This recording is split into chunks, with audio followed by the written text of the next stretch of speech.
Un coach à la une.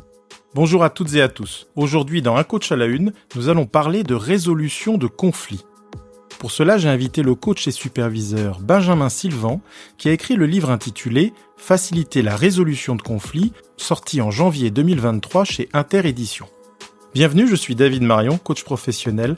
Dans ce nouvel épisode du podcast Un coach à la une, écoutez un homme engagé qui parle avec précision de ce thème sensible qui nous concerne toutes et tous.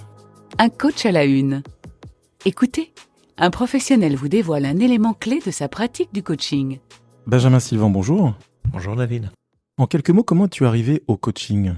Je suis arrivé au coaching en me formant au coaching, quand j'ai découvert que c'était un métier, assez tardivement.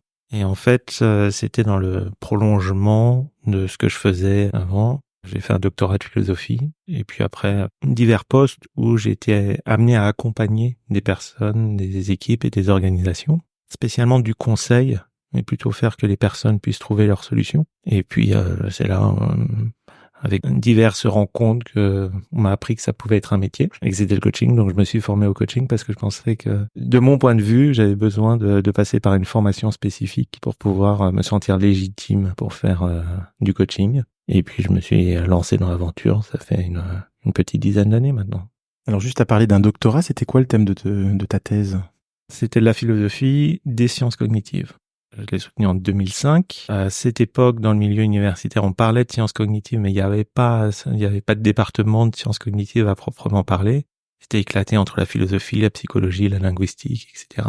Et c'était sur des questions très contemporaines des années 2000, sur comment un adulte peut changer sa cartographie du monde, finalement. Apprendre de nouvelles choses ou corriger de nouvelles choses, qu'on appelle des concepts en philosophie, en psychologie. Donc c'était sur comment un adulte peut changer des concepts. Ce qui évidemment est un thème qui est présent en coaching et en accompagnement de personnes. Donc quand tu parles de concepts, ça pourrait être par exemple des croyances, qu'elles soient limitantes ou autres ? Alors les concepts, ça serait les composants des croyances. Ça serait des briques minimales, un petit peu de comment on représente le monde. Par exemple, avoir le concept de tasse, de verre, de force, de liberté, de contrainte. Voilà. Et à partir de là, on va constituer des croyances, des propositions sous forme de croyances. Je crois que la tasse est sur la table, je crois que je suis fort, je crois qu'on a besoin de liberté, etc., etc. Et puis ces croyances, on va pouvoir de temps en temps les vérifier, elles vont pouvoir être vérifiées comme étant vraies, par exemple, ce qui va nous donner une connaissance, ou on va pouvoir le baser sur sa propre expérience, ou sur des on-dit, ou sur quelque chose comme ça, ce qui va donner des préjugés, parfois, ou des croyances enracinées, ou des croyances que l'on va prendre comme étant vraies parce qu'on nous a dit qu'elles étaient vraies. Par exemple, tu es gros ou tu es nul. Voilà, ce genre de croyances limitantes qu'on peut entendre parfois et qui peuvent structurer notre manière de nous représenter notre interaction avec nous-mêmes, avec le monde, avec les autres. Et donc parfois nous limiter parce qu'on configure le monde à partir de ces croyances, de ces représentations-là. Et ces configurations-là nous empêchent d'interagir de manière satisfaisante pour nous. Et voilà, ça peut générer un certain nombre de comportements, ou de ressentis ou de pensées qui sont contraignantes et qui sont pas agréables, pas satisfaisantes pour nous. Finalement, c'est comme si tu avais conceptualisé, théorisé quelque chose qui est très utile effectivement au coaching, qui est même à la base. Et qui est utilisé en coaching, effectivement, qui est utilisé en psychologie. Et en fait, c'est aussi une lapalissade, c'est juste comprendre comment nous, autres humains, nous interagissons avec nous, avec les autres, avec le monde. C'est aussi vieux que la philosophie, c'est aussi vieux que n'importe quelle conscience ou prise de recul qu'on peut avoir. Mais dès le départ aussi, ce qui était important pour moi était de faire quelque chose qui puisse être appliqué ou applicable. Je me souviens d'un article que j'avais écrit au moment de ma soutenance de thèse où je disais, voilà, je cherche à faire une philosophie pratique qui puisse être applicable au quotidien. Et effectivement, travailler sur les croyances, les concepts des gens qui sont en situation là, typiquement, c'est ce qu'on fait, entre autres, avec le coaching. Et alors, tu as parlé aussi d'une formation spécifique à l'accompagnement en mode coaching. Quelle a été cette formation ? J'ai suivi la formation chez Coaching Ways, qui est une formation qui était sanctionnée par le RNCP, et puis c'est un niveau 6 ou 7, je ne sais plus, qui est une formation classique en coaching avec de la théorie et beaucoup de pratique. Donc ça doit faire pas loin de 200 heures de formation, je pense, quelque chose en là. Et pourquoi tu avais choisi spécifiquement cette formation par rapport à d'autres qui étaient disponibles ? C'était pour des raisons pratiques. C'était à Lille, là où j'habite, donc c'était pratique pour pouvoir le faire. Je pouvais le faire le week-end, tout en continuant à travailler à côté, mais donc Mon choix s'était porté sur une formation qui puisse être sanctionnée par un RNCP à l'époque et qui soit accréditée ou appuyée à une fédération. Voilà. C'était mes seuls critères. Donc, il y a beaucoup d'écoles de formation de très bonne qualité qui répondent à ce critère-là. C'était un critère pratique. Alors, tu as écrit le livre Faciliter la résolution de conflits, sorti chez Interédition en janvier 2023. Alors, pourquoi avoir écrit ce livre ?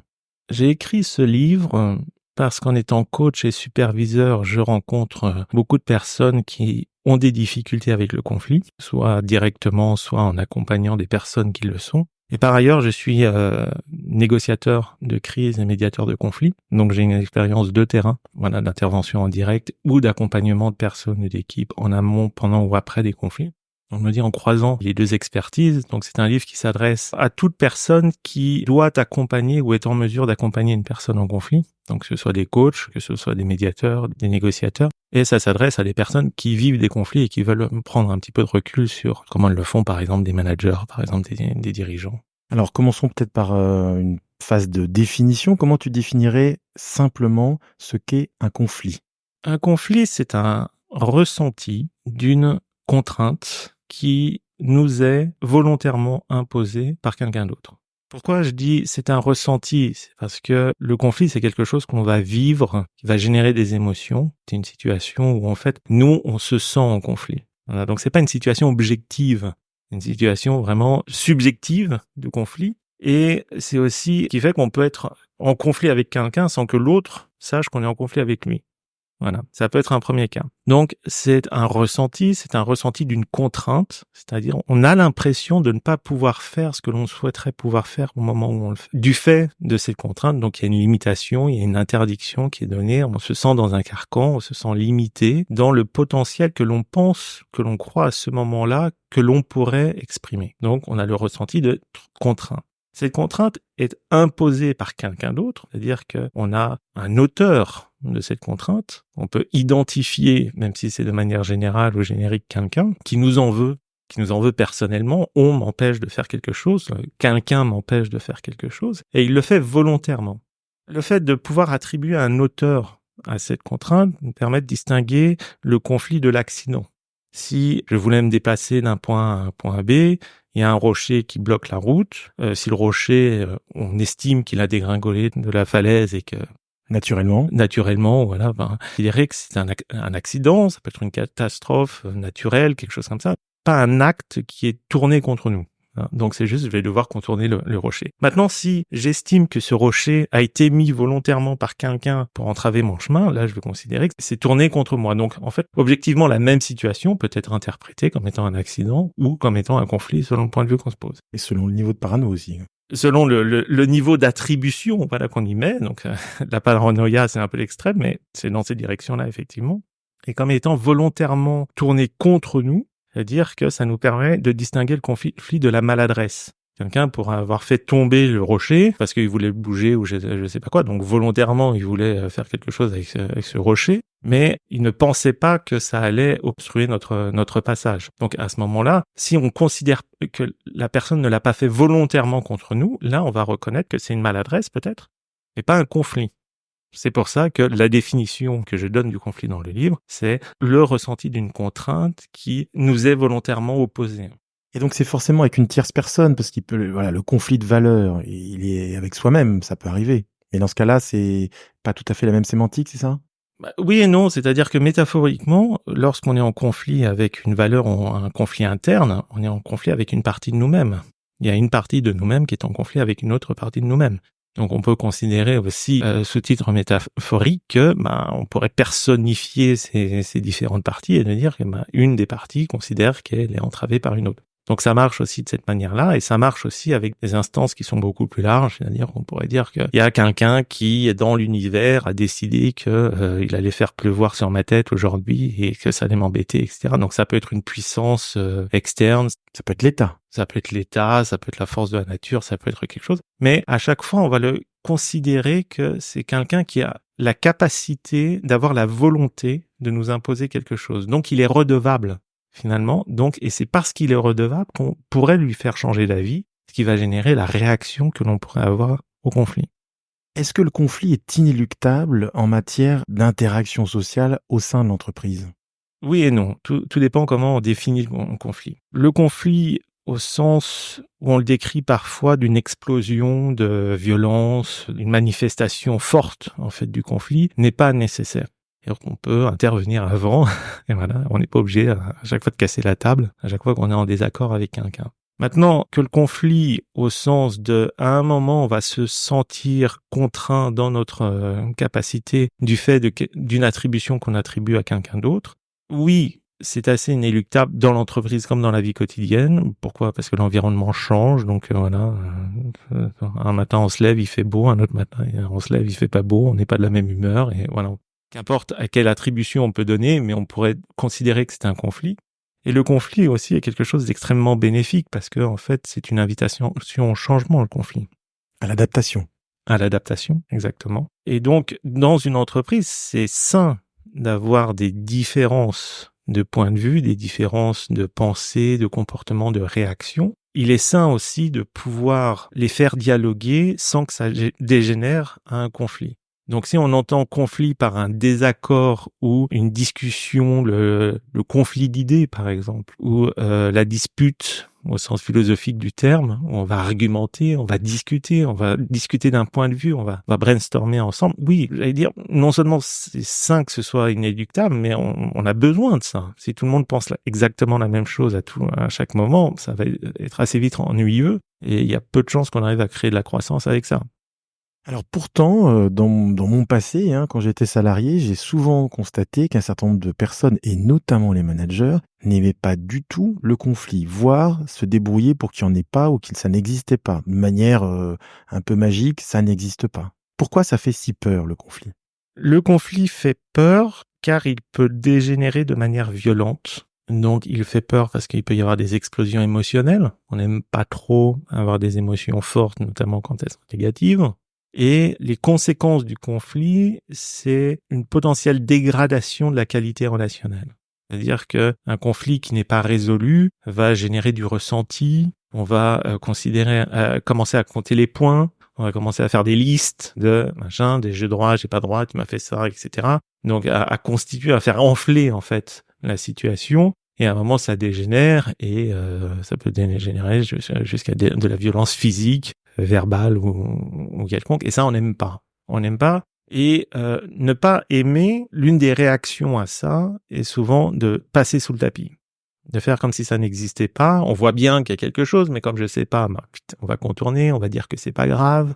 On va essayer de gagner du temps, on va essayer de gagner de la paix sociale. Donc de finalement faire repousser l'échéance d'une explosion redoutée, plutôt que de se dire je vais pouvoir en faire quelque chose.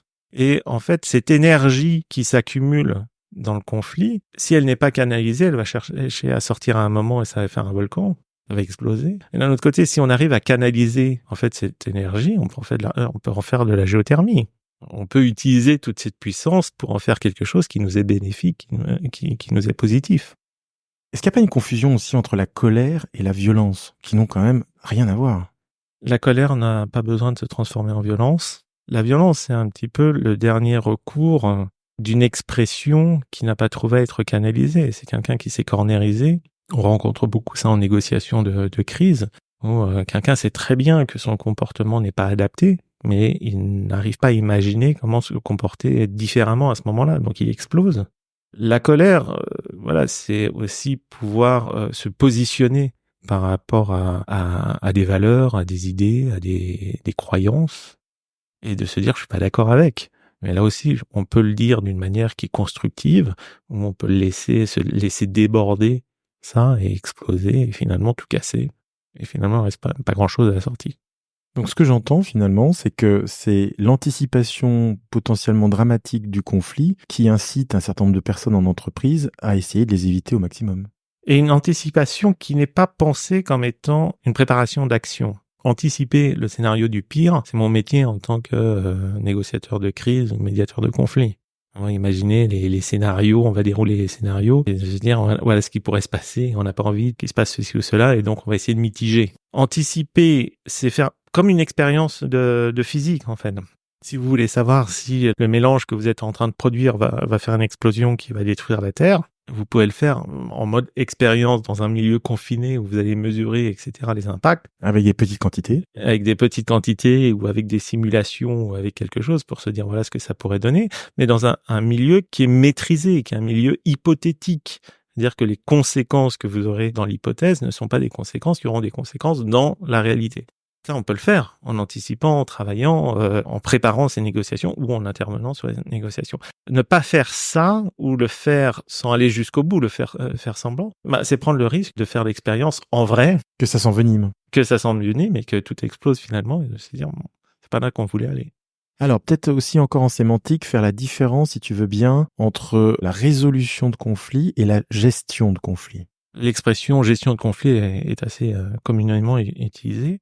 On gère un stock, c'est-à-dire qu'on cherche à trouver un équilibre et on cherche à optimiser quelque chose, des quantités, mais à garder finalement, on reste dans cette même logique de se dire, je vais gérer mon stock, je m'assure que j'ai toujours suffisamment de produits ou que je fais un roulement qui est intéressant, voilà.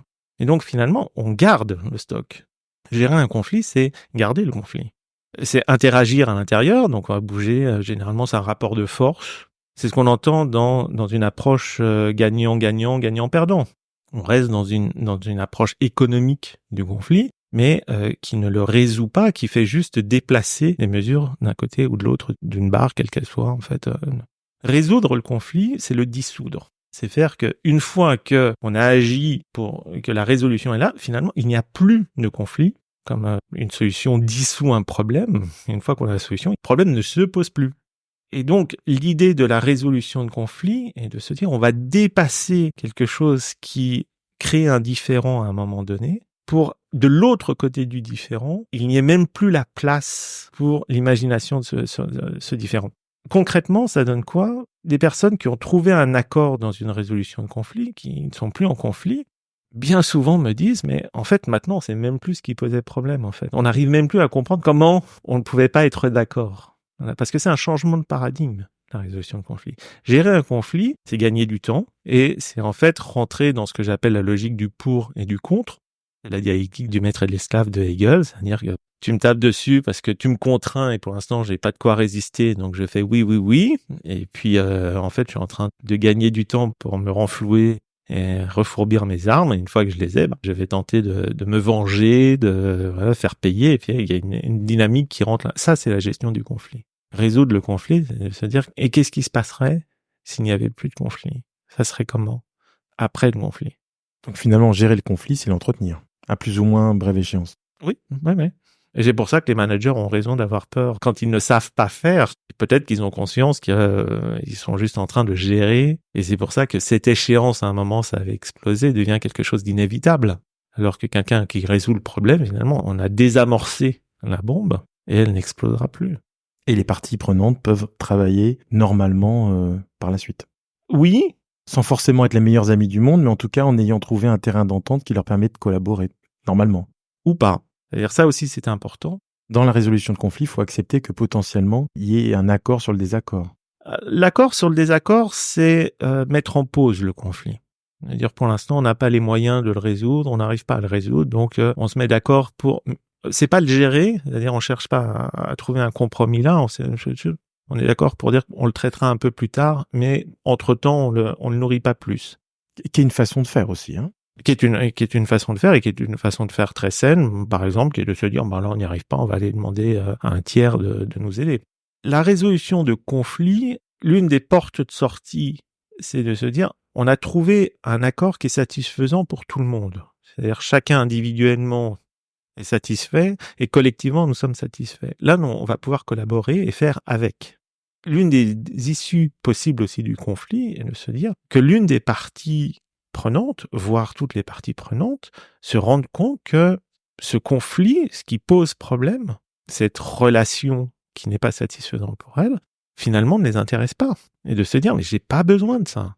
J'ai pas envie de jouer à ce jeu-là. Donc je peux faire sans, c'est-à-dire je sors du jeu, je ne suis plus en conflit parce que je romps la relation volontairement, mais on ne va pas collaborer, c'est-à-dire on va juste se serrer la main et de se dire, on fera pas affaire ensemble.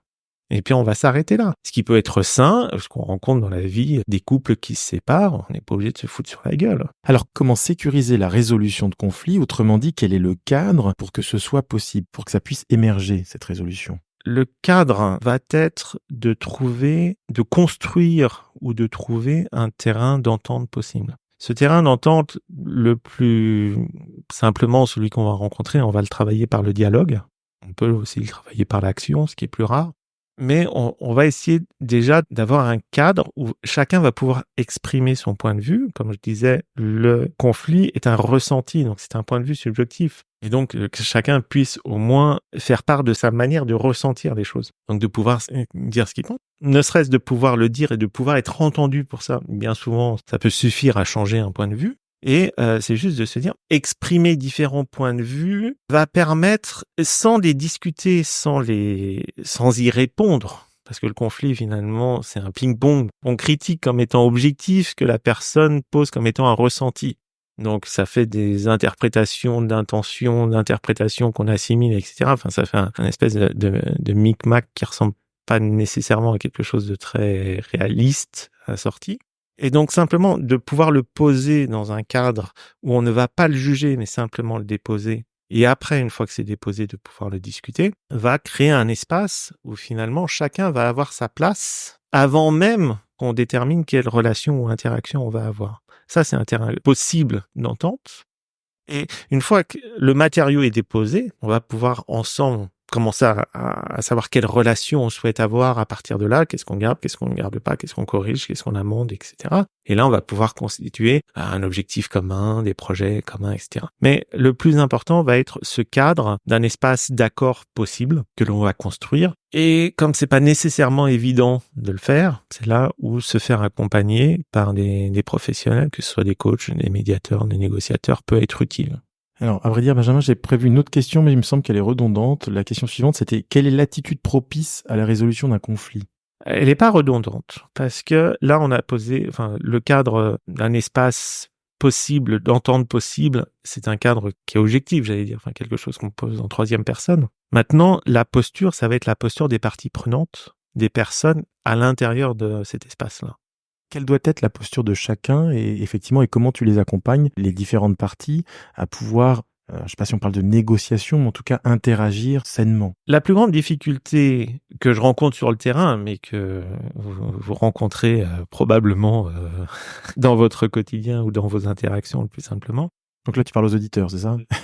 Aux auditeurs, exactement. Parce que le conflit, c'est quelque chose d'extrêmement commun, d'extrêmement banal. Une chose qui revient quasi systématiquement dans tous les verbatims que je peux avoir, c'est à un moment donné, la personne me dit « je n'ai pas été respecté. Il m'a manqué de respect, je ne suis pas reconnu à ma propre valeur, on me laisse pas faire ce que je pourrais faire, etc. » Donc il y a une question, je ne me sens pas respecté en tant que personne dans cette interaction. D'une manière ou d'une autre, ça ressort dans tous les conflits. Là, j'ose la généralisation. En tout cas, c'est vrai pour tous les conflits qui s'enlisent, qui durent. Qui s'enlisent, et même les débuts, les premières étincelles, la goutte qui commence à déborder le vase, c'est un moment, le truc de trop, c'est là, il m'a pas respecté. Là, j'en ai marre, ça passe la limite. Cette notion de respect est l'attitude la plus simple à avoir, c'est-à-dire que pour diffuser un conflit, pour faire baisser l'intensité d'un conflit, respecter l'autre. C'est difficile quand on est en conflit. Surtout quand on est en colère. Surtout quand on est en colère. D'où l'intérêt de mettre des ventilations, des places où en fait on peut canaliser ça. Qu'est-ce que tu appelles des ventilations, des places?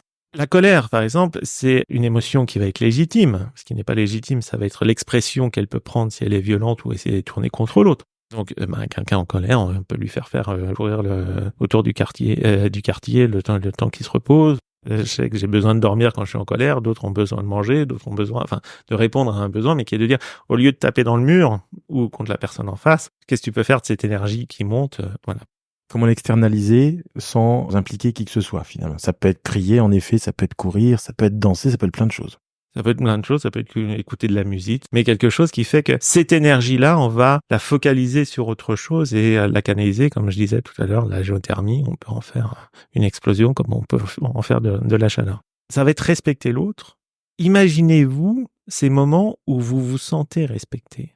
C'est-à-dire, là, on est dans une phase préparatoire, il vaut mieux le faire en avant que pendant, c'est plus simple. Mais si le conflit, c'est Si quand vous êtes en conflit, c'est qu'à un moment vous vous êtes pas senti respecté, vous êtes senti contraint de faire quelque chose que vous ne souhaitiez pas faire, ça ressemble à quoi ce moment où vous vous sentez respecté?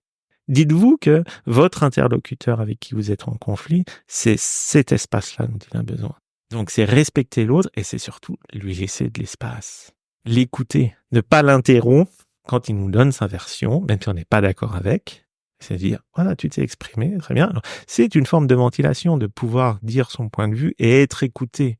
Et à partir de là, c'est juste de dire, je suis pas d'accord et on va pouvoir en discuter. Par défaut, parce que dans le conflit, on n'a pas le temps de réfléchir, on a besoin d'heuristiques, de petits trucs extrêmement efficaces, simples, et on n'a pas besoin d'y réfléchir. L'heuristique la plus simple, c'est le respect, respecter l'autre. C'est déjà l'humaniser aussi, le personnifier, parce qu'on a tendance dans le conflit à généraliser. T'es tout le temps comme ça, tu fais jamais, c'est ça? Voilà, voire d'objectiver, de rendre quelqu'un sous forme d'objet. T'es nul ou t'es gros ou voilà, tous les gros sont méchants avec moi. Enfin, on commence à faire des généralités, des choses comme ça. Alors que si en face vous avez une personne, si je dis ça, c'est ce qu'on rencontre dans des conflits sociaux, des conflits Syndicaux par exemple? Syndicaux. Là, je travaille sur des conflits ethniques. Voilà, on va dire tous les gens de cette couleur-là sont méchants, ils sont nuls. Quand vous commencez en fait à décortiquer, détricoter tout ça, c'est-à-dire oui, sauf machin, machin, machin, parce que je les connais, ils sont sympas. Quand vous avez une personne en face de vous, c'est très difficile en fait de ne pas la respecter. Se mettre dans cet état d'esprit-là, donc dans la posture, permet de rentrer dans cette arène d'un dialogue possible, dans un espace commun possible, parce que là, les gens, finalement, se disent... Et c'est là où il y a une préparation, c'est pas évident à faire. C'est difficile, surtout quand on est emporté, surtout quand les enjeux sont forts, surtout quand on se sent très contraint. Mais c'est aussi reprendre la main. Et ça aussi, ça nous permet de sortir du triangle de Karpman, par exemple, de se dire on sort d'une posture de bourreau, de sauveur ou de victime. Non, on n'est plus acteur de ce qui se passe, c'est-à-dire comme si on avait un rôle à jouer, mais on devient auteur de la partition, on peut improviser quelque chose et donc on peut regagner un espace de liberté, de responsabilité dans l'interaction. En t'écoutant, Benjamin, il y a une question qui me vient, c'est quelle est la part des projections dans le conflit? Elle est énorme, la part des projections. Alors peut-être définir ce qu'est une projection. Hein. Une projection, c'est une lecture de pensée que l'on va faire et qu'on va attribuer à l'autre. C'est ce qu'on appelle parfois un procès d'intention. Tu m'as fait ça parce que je suis sûr que... Voilà. Il y a à la fois un procès d'intention dedans, ça peut être un reflet aussi, la projection. Un reflet de son propre vécu, de son propre histoire, de ses propres névroses aussi. Hein. Exactement. Ça peut être une confusion identitaire aussi. Je prends pour moi ce que l'autre ne disait pas nécessairement en me visant ou une remarque qui m'était pas adressée, mais je l'ai pris pour moi. Le cas typique, c'est ah, t'as vu, il est passé, il m'a pas dit bonjour, donc il m'en veut. Parce que effectivement, il vous en voulait, peut-être qu'il avait autre chose en tête et il vous dira bonjour plus tard. Ces projections-là, en fait, c'est une construction qu'on va faire où on va attribuer à quelqu'un une intention, mais on n'en sait rien. C'est une hypothèse. Et c'est une hypothèse que, comme on va l'attribuer, on va considérer qu'elle est vraie. Et là, on a tous les biais cognitifs qui vont rentrer derrière pour étayer ça, au sens de, on va chercher des biais de confirmation. Il m'a pas dit bonjour ce matin, et puis là, ça fait 2 heures, il m'a toujours pas dit bonjour, donc il m'en veut vraiment. Des biais de contradiction. On va construire, on va échafauder comme ça des interprétations, et tous les biais qu'on va avoir en retour vont finalement confirmer ou infirmer l'hypothèse. Et on va construire des intentions, d'intentions. C'est-à-dire qu'on va interpréter tout son comportement à partir de l'hypothèse qu'on a faite, sans nécessairement considérer à la base d'autres hypothèses qui pourraient tout aussi rendre compte du comportement, mais avec une interprétation complètement différente. Alors comment sortir justement de la projection? Et c'est-à-dire que dans ce cas-là, il vaudrait mieux aller voir la personne et lui dire « Tu m'as pas dit bonjour, est-ce qu'il y a un sujet, est-ce que tu veux qu'on en parle ?» Ça, c'est le plus simple. C'est aussi le plus courageux. Et c'est le plus compliqué à faire. C'est le plus simple parce que, voilà, si vous savez pas quelque chose, si vous avez un doute sur quelque chose, le plus simple, c'est de lever le doute et d'aller voir la personne qui pourrait, a priori, savoir ce qu'elle a en tête. Et pas faire cocotte minute en entretenant une série de projections qui vont enfermer finalement la personne. C'est ça. Et puis là, on va tourner en boucle, on va se monter des histoires, on va tourner les choses en bourrique, on va rationnaliser les choses. Ça va créer finalement un voile dans l'interaction qui fait que l'autre finalement n'est même pas au courant. C'est là aussi, quand je disais le conflit est un ressenti, c'est-à-dire que l'autre n'est même pas conscient de près ou de loin que il pourrait y avoir un problème dans l'interaction du point de vue de l'autre. Le mieux est de pouvoir poser la question à l'autre. Et quand on n'a pas accès à l'autre, d'imaginer quelles autres hypothèses pourraient rendre compte. C'est-à-dire que le conflit, parce qu'il est basé sur du ressenti, donc des émotions, on va avoir un effet tunnel qui va rentrer, c'est-à-dire on a tendance à être stressé, donc resserrer notre champ d'attention, notre champ d'interprétation. Donc on va revenir sur notre base finalement de nos certitudes, qui sont parfois des préjugés bien ancrés, et de n'interpréter notre relation à nous-mêmes, aux autres, au monde, uniquement de ce point de vue très restreint. L'important va être de réouvrir le champ des possibles, des interactions possibles. Et donc, un exercice tout bête est de se dire, OK, hypothèse 1, il m'en veut, hypothèse 2, ça serait quoi? Et puis, on fait une liste. Déjà, ça permet de diffuser pas mal de choses. Alors, l'autre question sous-jacente, c'est quelle est la place des transferts dans les conflits? Qu'est-ce que tu appelles transfert ici? C'est-à-dire que, par exemple, moi, ça m'est arrivé de me rendre compte que j'avais l'impression que la personne fonctionnait comme ci ou comme ça, et qu'en réalité, en me questionnant un peu, j'y voyais un parent, par exemple. Ah oui.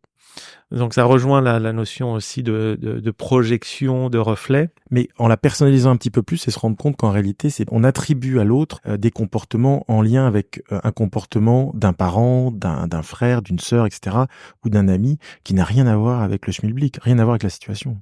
Ce qui est fondamental dans ce que tu soulèves là, c'est on interprète toujours, et là aussi j'ose la généralisation, nos interactions avec nous-mêmes, avec le monde, avec les autres, de notre point de vue.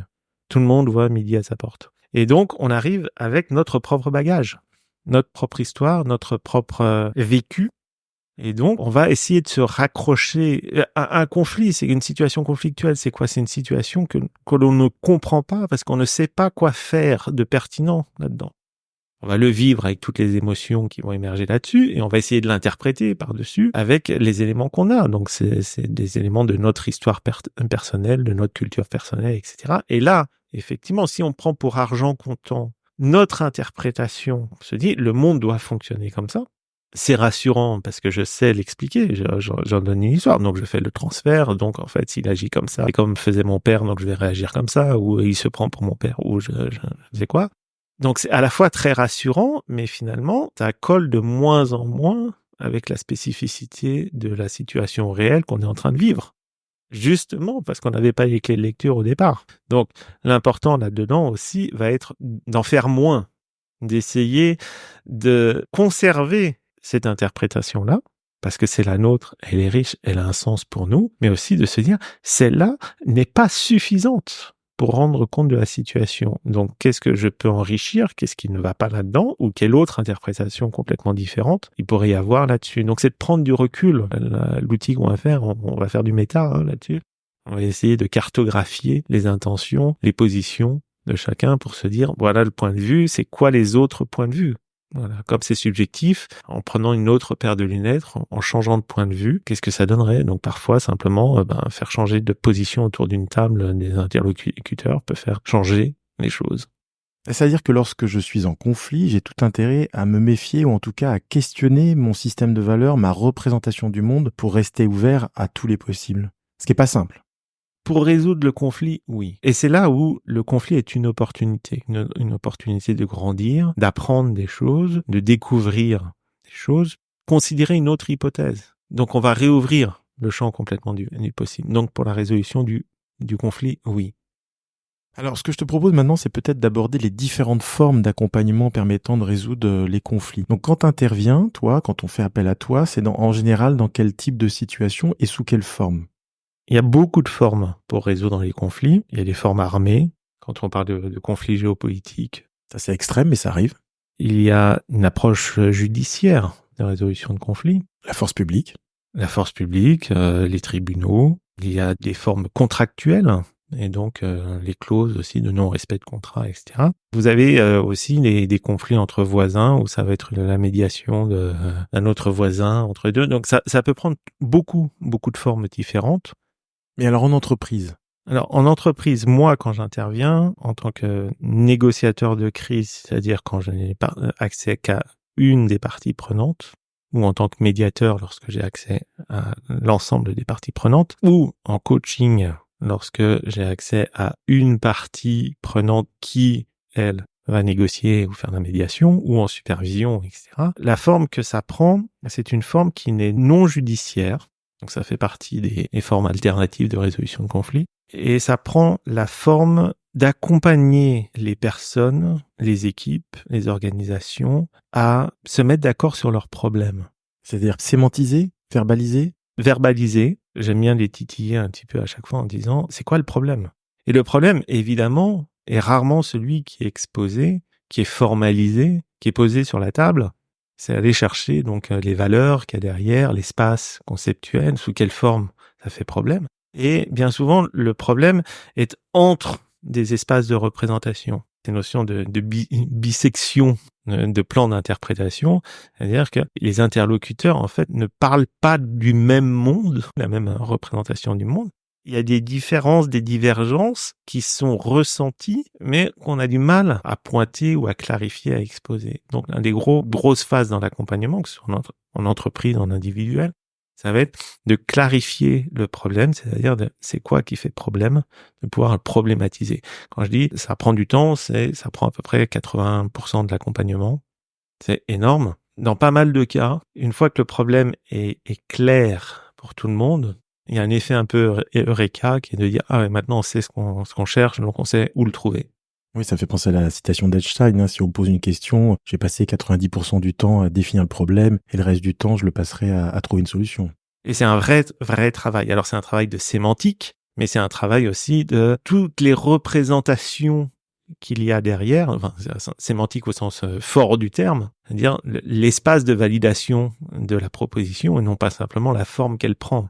Qu'est-ce qu'il y a derrière les mots? Quels sont les ressentis qu'il y a derrière? Quelle est l'histoire? Qu'est-ce que les personnes ont projeté dessus? Quelles sont les interprétations d'intention qu'il y a derrière, etc. Quels sont les non-dits aussi, peut-être? Et quels sont les non-dits? Aller expliciter les non-dits ou ce qui ne peut pas être dit. Tous les interdits, tous les tabous, tout ce qui n'est pas perçu, toutes les affiliations qu'il y a derrière, toutes les dettes symboliques qu'il pourrait y avoir derrière. Tout cet espace en fait qu'il y a derrière et qui fait qu'à un moment il y a une dissonance qui apparaît. Ce qui est frustrant en général pour les personnes qui sont en conflit, c'est qu'elles savent pas nécessairement pourquoi elles sont en conflit. Elles sentent bien qu'il y a quelque chose qui va pas, mais elles savent pas nécessairement mettre le doigt dessus. Et une fois qu'on a bien pointé en fait ce qui va, on va pouvoir en fait transformer ce qui posait problème en une question et lui trouver une réponse et là la dissoudre assez facilement en fait. Donc ce que j'entends sous-jacent, c'est que clarifier, sémantiser, verbaliser permet d'apaiser. À la fin, oui, mais ça peut passer par des phases où voilà, les personnes vont crier, vont chahuter, vont s'énerver entre les deux. Oui, c'est pas de tourpeau, quoi. Non, c'est pas de tourpeau parce que c'est très émotionnel, donc ça charrie beaucoup d'émotions.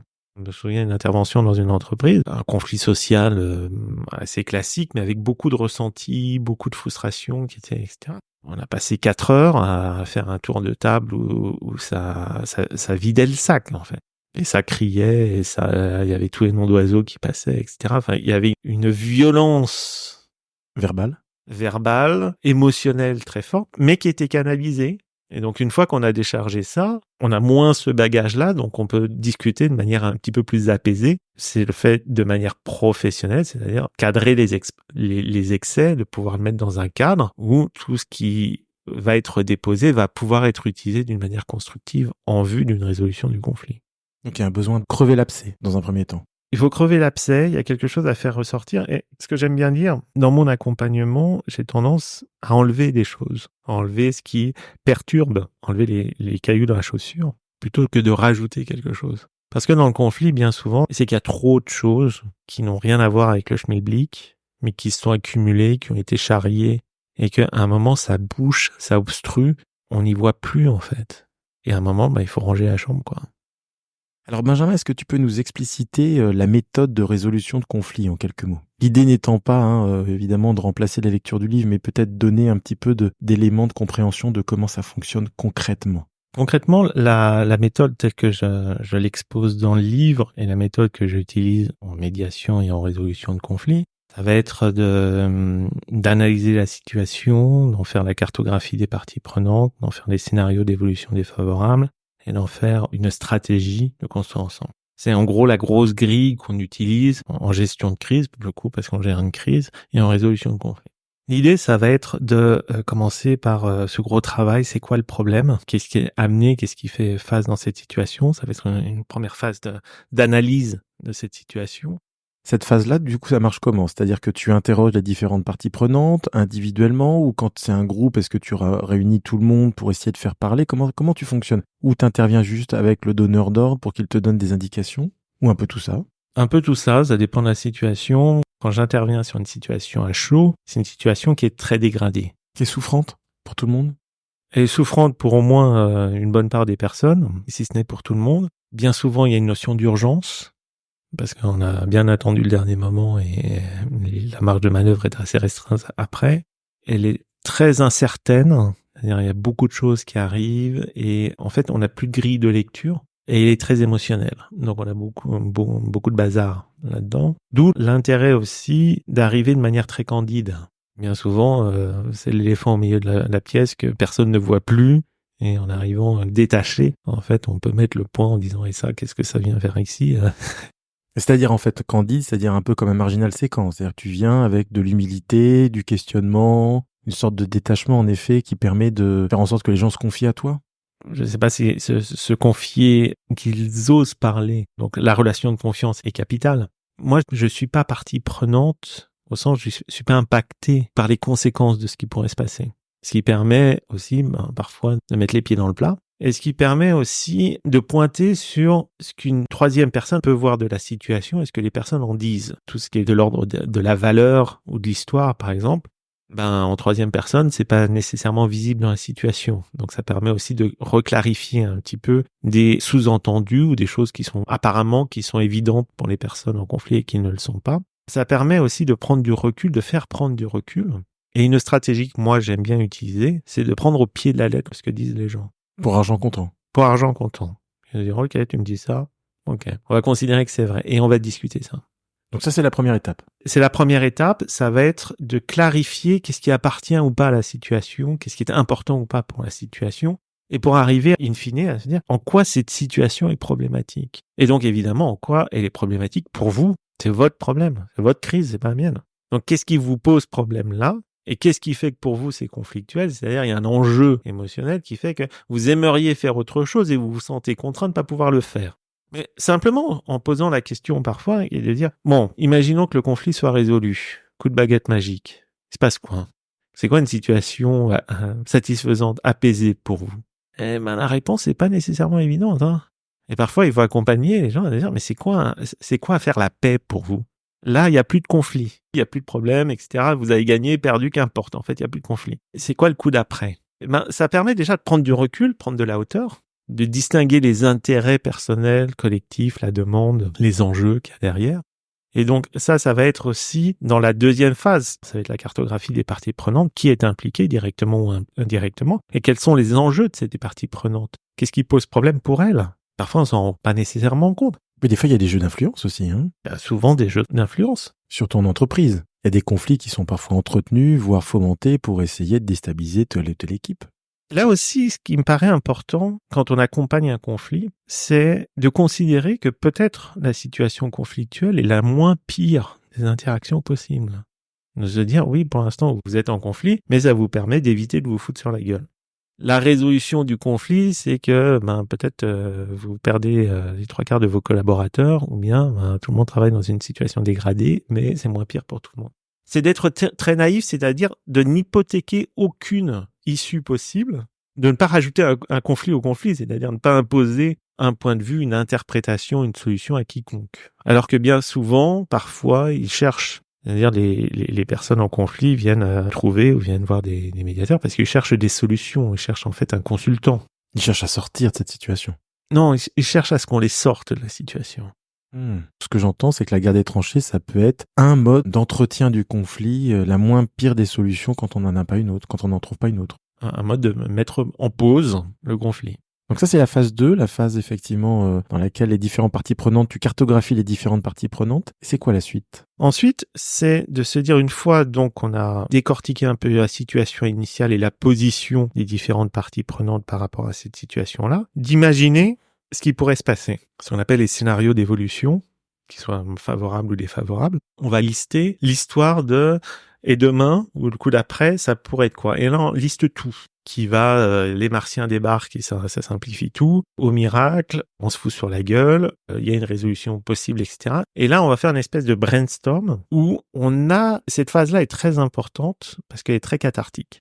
Au début, c'est très sérieux, très tendu, etc. Puis il y a toujours une phase où ça part en rigolade parce que on imagine des solutions qui nous paraissent complètement improbables, mais qui pourraient, voilà. Et en fait, en défrichant ça, on fait crever la bulle de l'abcès et on laisse possible des solutions qu'on n'avait pas imaginées jusque-là. Et ça, c'est sous quelle forme? C'est une forme de créativité, par exemple? Ça pourrait être dessiner les différentes possibilités. Ça fonctionne comment, cette phase-là? Parce que j'entends de la créativité aussi. C'est la phase de créativité. Et là, tu vois, c'est une phase de créativité. On n'est pas en train de chercher des solutions. On est en train de faire bouillir la marmite ici. C'est très expérientiel. Donc, ça peut passer par quelque chose de, j'allais dire très littéraire, mais on fait ça dans des tableaux Excel et voilà, on fait des listes. Ça peut être, on le joue en théâtre, on le dessine, on le crie, on le chante. C'est très, très expérientiel. Et plus on va jouer sur toutes les modalités de la personne, plus en fait, on a une chance à un moment que ça débloque quelque chose. Je me rappelle d'une situation, par exemple, où vous aviez dans une maison commune des clans qui s'étaient formés, et puis à la cantine, en fait, clan qui squattait la table du fond, et qu'il y a un autre clan qui dit on peut jamais utiliser cette table-là, ça va pas, etc. Et puis ça dégénérait, ça commençait à polluer l'ambiance de toute la maison. Et à un moment, on fait appel à moi, je discute. J'essaie de comprendre le problème, qui paraît, d'un point de vue externe, voilà, j'ai un peu du mal à comprendre l'enjeu, mais c'est tout le but. Et donc de dire, bon, voilà, ça fait 20 minutes qu'on discute, c'est un peu long, etc. Donc je vais m'asseoir, et puis on continue à discuter, etc. Au bout d'un moment, ça avançait pas beaucoup plus dans la discussion, mais je fais juste remarquer que ça fait une demi-heure qu'on discute, on est tous assis à la même table, à la table qui posait problème. Et donc on peut discuter en étant en désaccord à la même table qui posait problème. Et là, les parties disent, ah bah ouais, en fait, il n'y a pas de problème. L'enjeu, il était quoi? Il était symbolique? Parce que là, j'entends presque un enjeu de territoire. Ça a l'air assez archaïque. C'est très archaïque aussi. Les conflits sont assez archaïques parce qu'ils sont émotionnels. Oui, il y a du territoire, oui, il y a du symbolique, oui, il y a de tout ce que tu veux mettre derrière. Mais ça reste toujours un conflit, finalement, entre des personnes qui, d'une manière ou d'une autre, n'arrivent pas à interagir dans une situation concrète donnée. Donc c'est pour ça que la résolution de conflit est rarement très intellectuelle. Dans la spirale dynamique, qui est un outil aussi que j'aime bien utiliser, on va plutôt aller taper dans du beige que aller taper dans du jaune ou du turquoise pour résoudre les conflits. Par contre, ça peut aider de passer par ces différentes phases. Enfin, il faut toujours être en accord avec la modalité qui convient à la personne qu'on accompagne. Là aussi, c'est un point qui me paraît important, c'est que quand est-ce qu'un conflit est résolu? Eh ben, quand il ne pose plus problème à la personne qui était en conflit. Ou aux personnes. Et comment elle le sait? Elle va dire, j'en sais rien, mais je le ressens. Là, je suis apaisé. Et là, c'est quelque chose qui va être très somatique, qui va être très primaire, parce qu'on est dans de l'émotion, dans du ressenti, c'est un ressenti. Et beaucoup trop de conflits s'arrêtent à une résolution théorique ou langagière. On a écrit un contrat, on est d'accord. Pourquoi il y a tant de familles de victimes qui ne sont pas satisfaites à la sortie du tribunal? On va dire, oui, ça a été traité à un certain niveau, mais à un autre niveau, le ressenti, l'émotion reste, parce que ça n'a pas été adressé à ce niveau-là. Un conflit est résolu quand les parties prenantes ne sont plus en conflit. Donc, on vidait leur sac, on exprimait leurs émotions respectives. Et on trouvait une manière d'interagir qui est satisfaisante pour elles. C'est-à-dire qu'ils ne posent pas de problème ou elles ne se sentent pas contraintes. Et c'est vraiment du ressenti, c'est une représentation. C'est-à-dire qu'objectivement, elles feront peut-être pas plus que ce qu'elles faisaient avant. Ce fameux potentiel où elles se sentaient contraintes, elles n'ont pas plus exprimé objectivement, mais elles n'ont plus cette impression, c'est-à-dire qui va pouvoir se formaliser en termes de croyance à un moment donné, qui est de se dire « je ne peux pas le faire ». Là, c'est je décide de ne pas le faire, ce qui est différent. Ou je décide de sortir de la situation. Donc, on a l'analyse de situation, première étape, deuxième étape, la cartographie des parties prenantes, troisième étape, scénario d'évolution défavorable. Après, on a un plan d'action, c'est-à-dire qu'on a un élément d'entente qui s'aperçoit, on va le consolider, on va essayer d'en faire quelque chose. Et après, on a une étape après qui va être qu'est-ce qu'on en apprend du conflit. Les enseignements qui vont nous permettre de le pérenniser. L'idée, c'est pas de savoir d'où venait le conflit ou qu'est-ce qui s'est passé, trouver des coupables. C'est de dire maintenant comment on peut consolider une situation apaisée. Et ça, en entreprise, que ce soit sur une résolution de conflit ou une gestion de crise, cette étape de construire la paix en temps de paix, est souvent passé à la trappe parce qu'on dit on verra la prochaine fois qu'il y a un conflit. Pour l'instant, on va se focaliser sur quelque chose et construire la force en fait de l'entente quotidien. Il vaut mieux réparer son toit le dimanche après-midi quand il ne pleut pas que de devoir le faire le lundi matin quand sous la pluie. Alors un élément extrêmement didactique dans le livre que moi j'ai découvert et que j'ai beaucoup apprécié, c'est la boussole de résolution de conflits. Est-ce que tu veux bien nous en parler ? La boussole de résolution de conflits, c'est un outil que j'ai modélisé à partir de ce que j'utilise dans mon expérience, à la fois de négociateur, de médiateur et de coach, qui est un outil assez simple qui cartographie les différentes positions qu'une personne, une partie prenante peut avoir dans le conflit. On part de la situation initiale qui, comme on est dans un conflit, pose problème pour la personne, c'est-à-dire n'est pas satisfaisante pour la personne, qui est le centre en fait de la position. Et de se dire, par défaut, la situation, c'est ça. Et de se dire, si on bouge par rapport à cette situation, sur un axe conflictuel, donc de la gestion du conflit, qui va d'une polarité pour à une polarité contre. La polarité pour, c'est de se dire, j'accepte de subir le conflit, c'est-à-dire je me résigne. Je ne peux pas lutter par rapport à ce qu'on m'impose de faire, donc en fait, par défaut, je vais acquiescer. C'est un oui qui est subi, oui contraint. Typiquement, ça va donner une victimisation. On m'a obligé de faire ça. J'étais pas d'accord, mais je l'ai fait. À l'opposé de cette ligne-là, on est sur le contre, c'est-à-dire sur la résistance. On m'impose quelque chose, et là, le on est bien quelque chose qui a toute cette connotation négative. Quelqu'un m'impose quelque chose, et moi, je suis pas d'accord avec, donc je vais résister. Et tant que j'ai le pouvoir de résister, en fait, je vais essayer de contraindre l'autre. C'est là où on est dans cette mécanique qui est maître de l'esclave, c'est une mécanique de résistance. Donc là, sur cet axe-là, cet axe horizontal conflictuel, on est sur un jeu de pouvoir. Donc l'idée, c'est soit je gagne, soit je perds. Et c'est là où on est dans ces histoires de gagnant-gagnant, gagnant-perdant, etc. Bon, le gagnant-gagnant, ça serait une espèce d'équilibre, on coupe la poire en deux.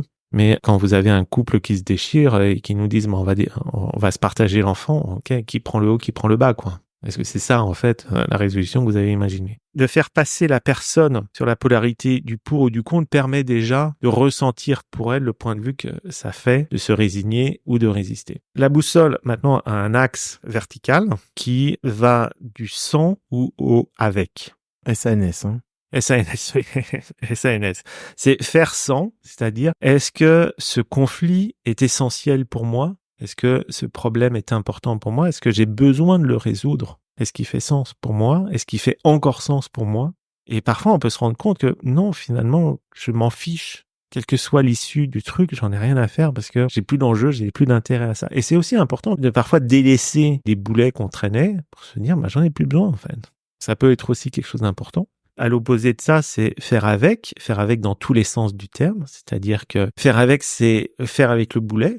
C'est-à-dire faire avec la situation, c'est pas optimal, c'est pas tel qu'on le souhaiterait nécessairement, mais oui, l'autre existe, il est comme ça et je préférerais peut-être qu'il soit différemment, mais il est comme ça, donc il faut faire avec. On est dans cet espace-là, il faut faire avec. Mais c'est aussi faire avec au sens de coopérer avec, c'est-à-dire qu'est-ce que ensemble on peut faire qui soit satisfaisant pour moi et qui soit satisfaisant pour l'autre, c'est-à-dire qui soit satisfaisant pour nous. Ça veut pas dire la même chose. Dans l'histoire de l'orange où il y en a un qui veut faire du jus et l'autre qui veut faire une tarte, il y en a un qui va prendre la pulpe, l'autre il va prendre la peau. Les deux peuvent être gagnants, ils n'ont pas nécessairement la même chose ensemble, mais ça veut rien dire d'être gagnant ici, puisqu'on n'est pas en compétition avec l'autre. On va faire quelque chose ensemble, c'est comment on peut mutualiser quelque chose ensemble. Et mutualiser, l'intérêt, c'est aussi de pouvoir atteindre un objectif que seul on ne pourrait pas atteindre. C'est-à-dire s'appuyer sur les forces de l'autre, s'appuyer sur les ressources de l'autre, qu'est-ce qu'on peut ensemble faire. Et donc, cette boussole a ces 4 polarités, pour, contre et avec, sans, qui nous permet d'accompagner la personne à aussi considérer les différentes positions que elle peut avoir sur la situation. Et ça lui permet d'expliciter à la fois son ressenti, son vécu, son intérêt et ses enjeux, et les solutions qui seraient satisfaisantes pour elle, qu'elle imagine là-dedans, et l'ouverture avec un dialogue pour l'autre. Et c'est assez surprenant quand je le fais en coaching, je le fais en spatialisant la personne. Je dessine une boussole au sol, et je fais bouger la personne sur les différentes... les différents axes. Sur les différents axes. Et physiquement, la personne reconnecte à l'émotion, et c'est assez bluffant là-dessus. Ouais. J'entends que ça peut être donc utilisé à la fois comme un outil de diagnostic pour le professionnel de l'accompagnement, donc ça soit toi ou quelqu'un d'autre, que ça soit en médiation, en coaching, etc. Mais ça peut donc être aussi un outil d'auto-analyse de ce qui se passe pour la personne si elle en comprend le fonctionnement, éventuellement. Et aussi finalement un outil de coaching pour que la personne conscientise, corporalise finalement les différents enjeux du conflit. Oui, et de manière individuelle et collective. Ah, tu le fais aussi en collectif? Je le fais aussi en collectif. Il faut que la boussole soit un peu grande. Il faut que la boussole soit un peu grande, mais on peut la dessiner, on fait des post-it, on joue sur une salle. Soit parce que il y a des tensions au sein d'un collectif. Les gens sont pas placés au même endroit, par exemple? Les gens sont pas nécessairement placés au même endroit ou pas placés au même endroit, au même moment, au même niveau, aux mêmes phases du problème. Donc ça ressemble aux constellations quand on fait ça. Ou ça peut être aussi par rapport à d'autres parties prenantes, un collectif par rapport à d'autres parties prenantes, des collaborateurs, d'autres équipes, des partenaires, etc., ou des clients sur des lancements de projets ou sur des analyses de projets, par exemple. Alors, il y a une autre question qui me vient, Benjamin, mais il y a une dimension assez systémique finalement dans cette approche. Ouais. Pourrait peut-être pour les auditeurs, ceux qui ne seront pas complètement à l'aise avec l'approche systémique, en donner quelques éléments de compréhension. C'est systémique au sens où l'analyse va porter son intérêt sur les connexions, sur les relations, sur les interactions entre les différentes parties prenantes, que ce soit des individus, des collectifs, des organisations ou des éléments comme ça. Donc, ce qu'on va essayer de comprendre, c'est le maillage des différentes interactions telles qu'elles pourraient être, telles qu'on souhaiterait qu'elles le soient. Donc, quelle est la dynamique qu'il y a entre les interactions et donc quel système ça forme? Et bien souvent, c'est des systèmes dans des systèmes, des interactions entre les systèmes. Donc, c'est en sens où on va parler de systémie. Donc, ça va être de décortiquer cette globalité des interactions. Quel est son fonctionnement? Quelle est sa dynamique? Dans cette situation, si elle n'est pas satisfaisante, c'est-à-dire le système n'est pas satisfait des interactions qu'il y a, comment on pourrait ajuster éventuellement des interactions ou des positions à l'intérieur pour que la dynamique, l'équilibre de dynamique soit satisfaisant, en fait. Finalement, est-ce qu'il y a des éléments de l'approche Palo Alto, enfin de la théorie systémique, qui sont présents dans le processus de résolution de conflits? Tel que je le présente, oui, il y a des éléments de Palo Alto. La question est rhétorique, Et les rhétoriques, oui, mais aussi parce que moi, je suis, c'est une littérature que j'ai côtoyée. Ça veut pas dire que c'est la seule approche possible. Ça veut dire que c'est la mienne. Comme il y a des éléments de philosophie analytique, de phénoménologie, parce que c'est mon univers à moi. C'est ton bagage. C'est mon bagage. Comme on suis aussi formé et je pratique l'hypnose, j'enseigne l'hypnose. J'utilise aussi ces éléments-là dans ma pratique. Donc, est-ce à dire que finalement, c'est la synthèse de plein de formations, plein d'enseignements, plein de lectures que tu as pu faire, suivre, qui donne un condensé de ce que tu crois être juste pour accompagner les individus, les collectifs et les organisations? Je le présenterai différemment. Tu as le droit.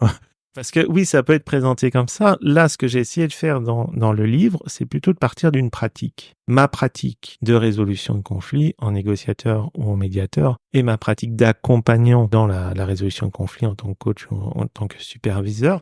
Je la modélise et j'en tire des outils comme ça qui sont étayés par une littérature. Donc c'est pas un témoignage sans ça, c'est des outils que j'ai pas créés nécessairement, qui viennent d'une littérature, donc que je rattache aussi dans le livre.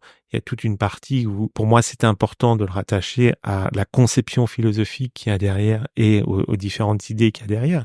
Donc, au sens, ça pourrait être une synthèse, mais avant tout, c'est une pratique que j'ai au quotidien et qui fonctionne dans la manière que j'ai. Donc, c'est tout ce que j'essaie de mettre dans ce livre et de dire, oui, il existe d'autres approches de la résolution de conflits. Et c'est un dialogue, en fait, avec d'autres approches ou d'autres pratiques qui me paraît important dans ce livre et dans les discussions qu'on peut avoir autour de la résolution de conflits, du coaching, de se dire, en définitive, c'est toujours une posture pratique. C'est une pratique. On est toujours face à quelqu'un dans une situation particulière et singulière et rattachée à quelque chose plutôt que d'expliquer voilà ce qu'il faudrait faire ou voilà comment ça devrait être. Ça va pas nécessairement aider beaucoup la personne. Alors Benjamin, écoutons à présent ce que tu as choisi pour faire une première pause à notre entretien.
Alors, il s'agit d'un chant traditionnel du peuple inuit, habitant donc depuis des millénaires dans les régions arctiques, l'Alaska, le Groenland et le Canada. Et donc, ce que tu m'as expliqué notamment, c'est que dans la tradition inuit, la résolution de conflits passe par un duel de chants. Est-ce que tu peux nous en parler, nous expliciter un peu comment ça fonctionne concrètement ? Chez les Inuits, quand des personnes sont en désaccord, sont en conflit, au lieu de se taper dessus, parfois, elles préfèrent utiliser une tradition qui consiste à faire une bataille de chansons. Mutuellement, elles vont chanter tout ce qu'elles ont à dire à l'autre. Bien souvent, ça passe beaucoup par l'ironie et par le rire. Enfin, c'est détourné en dérision. Mais c'est aller, en fait, chanter le conflit, le désaccord et la représentation qu'on a de l'autre. Et la communauté, les auditeurs vont se dire, il y en a une qui finalement remporté le duel. Et donc, ça passe par un média qui va être le chant plutôt qu'une résolution qui pourrait être plus coûteuse pour la communauté et pour les personnes que chaque vie est quand même importante. Donc, si on peut éviter de se taper dessus et de passer différemment. Ça, c'est un exemple aussi parce que je suis assez, par ailleurs, intéressé par les régions polaires. Mais ça peut passer dans d'autres traditions par le jeu d'échecs, le jeu de go, par des tournois. Voilà, il y a plein d'autres manières de désigner, en fait, un vainqueur si on a envie de désigner un vainqueur que de se taper dessus. Et je trouve que, d'utiliser toutes ces modalités d'expression pour, dans d'autres traditions, on avait toute une dimension artistique et esthétique va être utilisée par des minorités, pouvoir contrecarrer une puissance opposante et contraignante, plutôt que de le faire par un rapport de force frontal ou direct qui ne serait pas payant. Donc la résolution de conflit dans cette situation est artistique. L'art est utilisé pour sublimer, pour transcender et pour dépasser. Ouais, c'est un média comme la voix, comme le dialogue va être un média pour résoudre un conflit social. Alors je me suis dit aussi, en écoutant ce chant et aussi en réfléchissant sur cette modalité de résolution de conflit, qu'au fond, notre inconscient collectif, il est riche de plein de traditions ancestrales de comment sortir du conflit. Ouais. On n'en est pas forcément toujours conscient, mais c'est présent. Et c'est présent. Et là aussi, on est très bas dans la spirale de dynamique. C'est-à-dire, ça va passer par du ressenti, par du vécu. Qu'est-ce qu'un copain avec qui on accepte de manger? La nourriture, la diplomatie par la nourriture est quelque chose d'extrêmement fort. C'est un autre moyen de résoudre un conflit. Faire un banquet pour essayer d'apaiser et de trouver une issue. De trouver une issue. Frapper les verres pour souhaiter la santé. L'une des modalités, c'était pour que le liquide puisse être transvasé, pour s'assurer qu'il n'est pas empoisonné. Donc, c'est des manières, en fait, de se faire confiance. Résoudre le conflit, c'est respecter l'autre, c'est-à-dire de lui faire confiance, le reconnaître dans son altérité. Donc toutes les modalités qu'on peut reconnaître là derrière et tout ce qu'on va pouvoir utiliser par la danse, par la littérature, par la poésie, par la course, par le sport. Le sport est un élément fondamental pour aller vous affronter sur un terrain de sport plutôt que de vous faire la guerre. C'est extrêmement puissant. Et il faut pas les oublier dans des formes qu'on dirait plus civilisées ou plus hautes de contrats. Ne serait-ce passer par un tribunal et de faire une joute entre avocats, c'est se taper dessus d'une manière canalisée et constructive. Alors de tes recherches sur les différentes traditions, est-ce qu'il y a des enseignements qui sont un peu pérennes et qui sont également communs à toutes les traditions ? Je me suis demandé si par exemple l'intention de tous ces protocoles n'était pas de retrouver une sorte de paix sociale. Je vais me rebaser sur la spirale dynamique de Graves. Plus je vais dans mon expérience, plus en fait au niveau du bas, au niveau belge, que les choses se résolvent. C'est-à-dire d'une manière très animale. Qu'est-ce qui fait que on a besoin d'être en relation avec quelqu'un d'autre ? En définitive, si on est obligé de rester avec quelqu'un, on veut vraiment, c'est qu'on a un intérêt direct et un intérêt de faire communauté, mais au sens tribal du terme, au sens très faible. Si on peut juste dire, non, en fait, c'est quelqu'un qui m'intéresse pas, on peut se serrer la main et puis on s'en va. Quand ça reste vraiment quelque chose qui a ressenti cette boule au ventre qu'on a dans le conflit, c'est qu'il y a quelque chose derrière de plus fondamental. Derrière les conflits sociaux, il y a des gens qui sont angoissés sur la manière dont ils vont pouvoir payer leur retraite, leurs dettes. Il y a un enjeu vital qui fait que quand vous allez pointer ça, à un moment, la personne ne se sent plus en sécurité. Et c'est ça qu'il faut aller adresser dans ce point de vue. D'une certaine manière, comme des études nous montrent que il y a des émotions de base, les émotions de base sont universelles, qu'il y a une gestuelle, une proxémie est universelle avec les positions de satire, par exemple. Le langage non verbal. Le langage non verbal, les postures, etc. En définitive, on a un être humain au sens premier du terme en face de nous, et c'est à ce niveau-là que si on arrive à créer une connexion de confiance, il n'y a plus de résistance au sens émotionnel du terme, qui est de dire si la personne part en violence, c'est quelque chose qui est primaire. Elle se sent menacée, même pas de manière existentielle, de manière vitale. Il y a ce niveau-là à rassurer, et ça probablement que c'est transverse à toute culture. Et c'est sans doute l'un des universaux de la résolution de conflits. Est-ce que parmi toutes les traditions, il y en a une qui t'a le plus étonné ou dérouté ou amusé?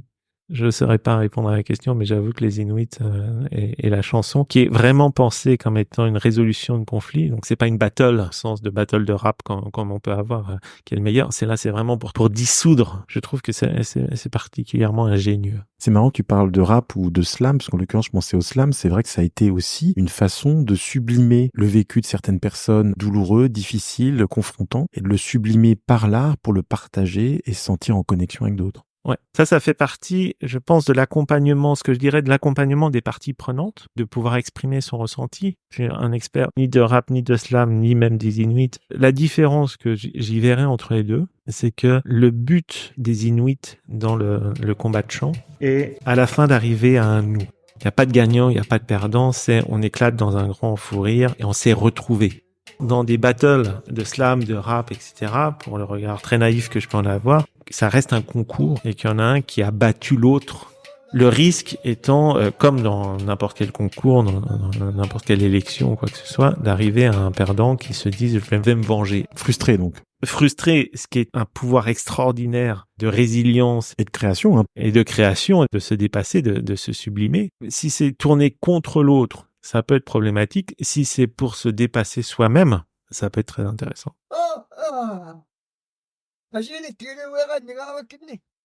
Alors, je te propose de poursuivre l'entretien. Est-ce que tu aurais des exemples de résolution de conflits en entreprise ou en institution, en les rendant évidemment anonymes, pour peut-être un petit peu donner de corps à ce que nous avons échangé depuis le début? Conflits en entreprise, c'est des conflits assez classiques, sans doute beaucoup d'auditeurs auront pu constater. Beaucoup des conflits hiérarchiques de position, mon manager m'impose des choses, la stratégie est bête, etc. Oui, ou le bonus n'est pas à la hauteur, hein. Il y a aussi ça. Hein. Le bonus n'est pas à la hauteur, je suis pas valorisé à ma beau temps, etc. Des compétitions entre des commerciaux, par exemple. Une compétition qui était malsaine, c'est-à-dire il fallait gagner et les autres devaient perdre. Donc résultat, à la fin, l'entreprise, elle avait certes un commercial qui gagnait, mais tous les autres avaient perdu. Donc au total, il n'y avait pas vraiment de collectif. Difficile de faire un esprit d'équipe dans ce sens-là, oui. Et comment t'en es sorti? Comment tu les as aidés à sortir de cette situation, s'agissant des commerciaux qui pouvaient imaginer se tirer dans les pattes pour gagner plus que l'autre? Il n'y avait pas de vision commune, c'est-à-dire qu'il n'y avait pas un collectif. Les autres étaient des entraves. Des concurrents.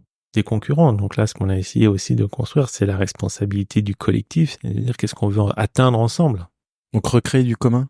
Recréer du commun, et donc un intérêt commun qui peut passer par un bonus partagé sur certaines portions de l'exercice, mais c'est aussi de se dire, dans une équipe, la valeur de l'équipe, c'est la valeur de son maillon faible. Hein. Donc ça sert à rien d'avoir quelqu'un qui court devant le peloton si en fait tout le peloton est 15 km derrière. En fait. Donc là, ce qui s'est passé, c'est qu'effectivement, celui qui était un peu le cador n'a pas trouvé son compte, donc est parti. Il est parti aussi en se disant qu'il voulait pas faire gagner l'entreprise. Lui, il voulait gagner. Mais il a aussi pris conscience que ce serait mieux dans un autre contexte.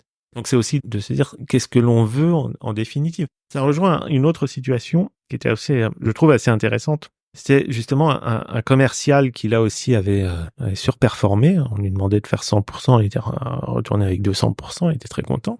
Et en fait, derrière, la production ne pouvait pas suivre sur les contrats qu'il avait signés, le stock ne pouvait pas suivre, etc. Donc ça générait plus de situations conflictuelles alors qu'il comprenait pas parce qu'il avait fait mieux que ce qu'on lui avait demandé. Donc c'était un bon élève.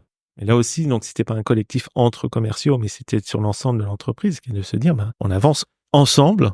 Dans la résolution de conflits, ce qui va être important, c'est d'avoir un objectif commun qu'on va décliner en projet collectif et en action conjointe. Les actions conjointes, c'est je fais une action individuellement, mais qui prend en compte l'action de l'autre. Et là, si je passe à côté, certes, toi, tu peux surperformer, mais la somme des deux va être négative.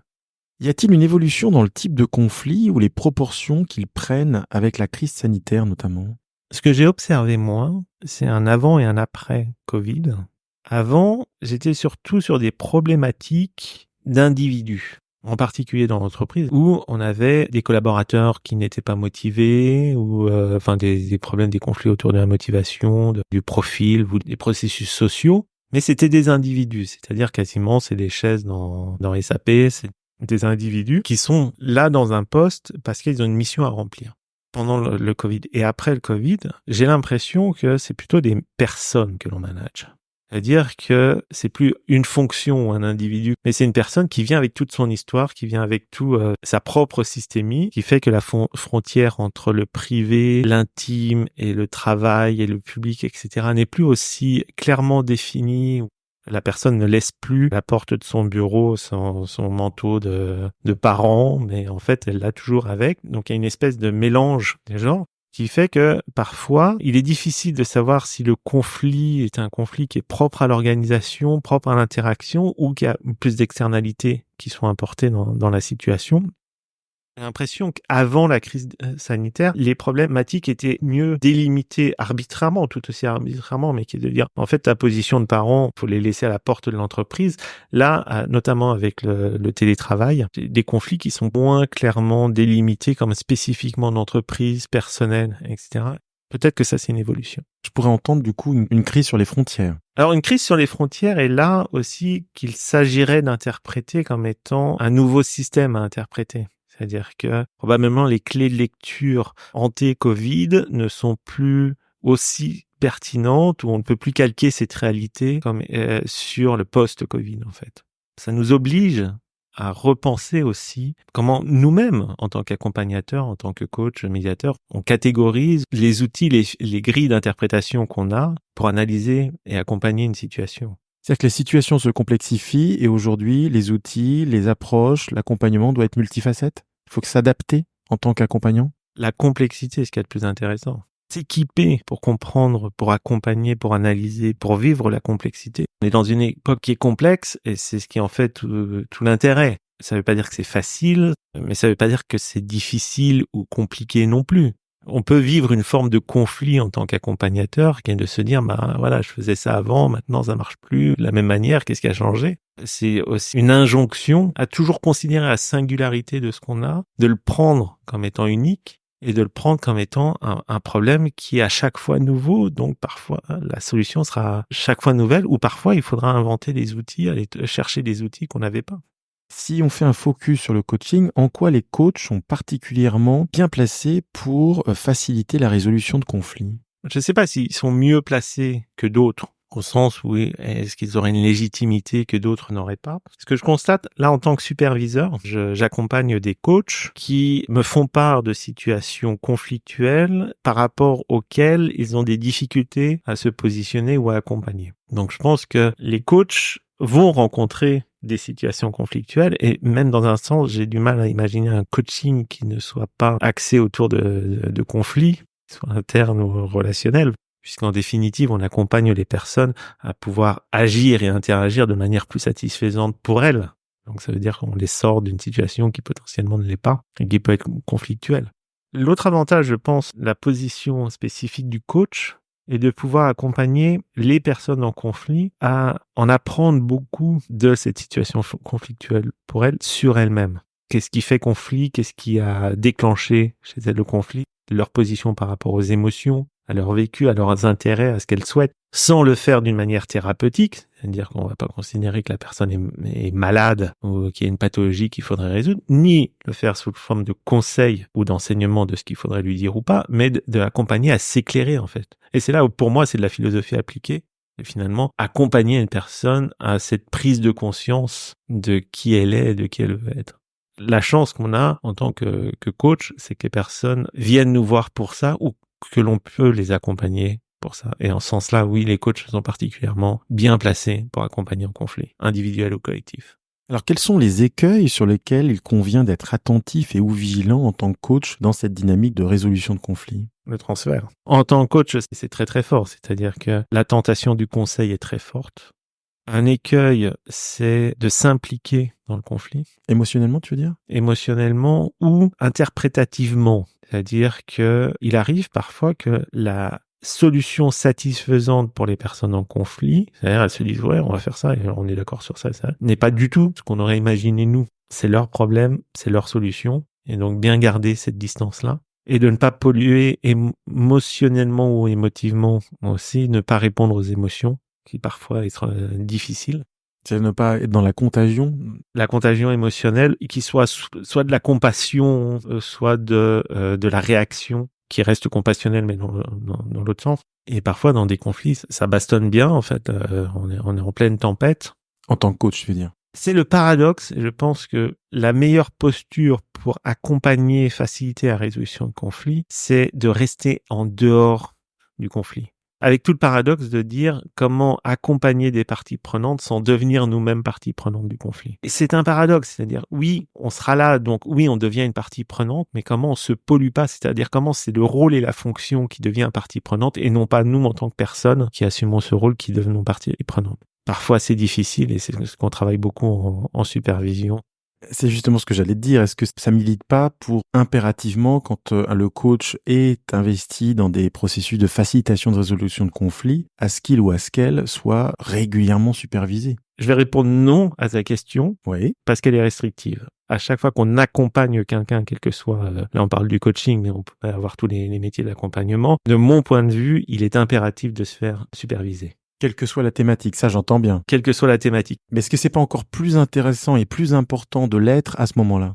Oui, indéniablement, pour pouvoir ventiler ses soins.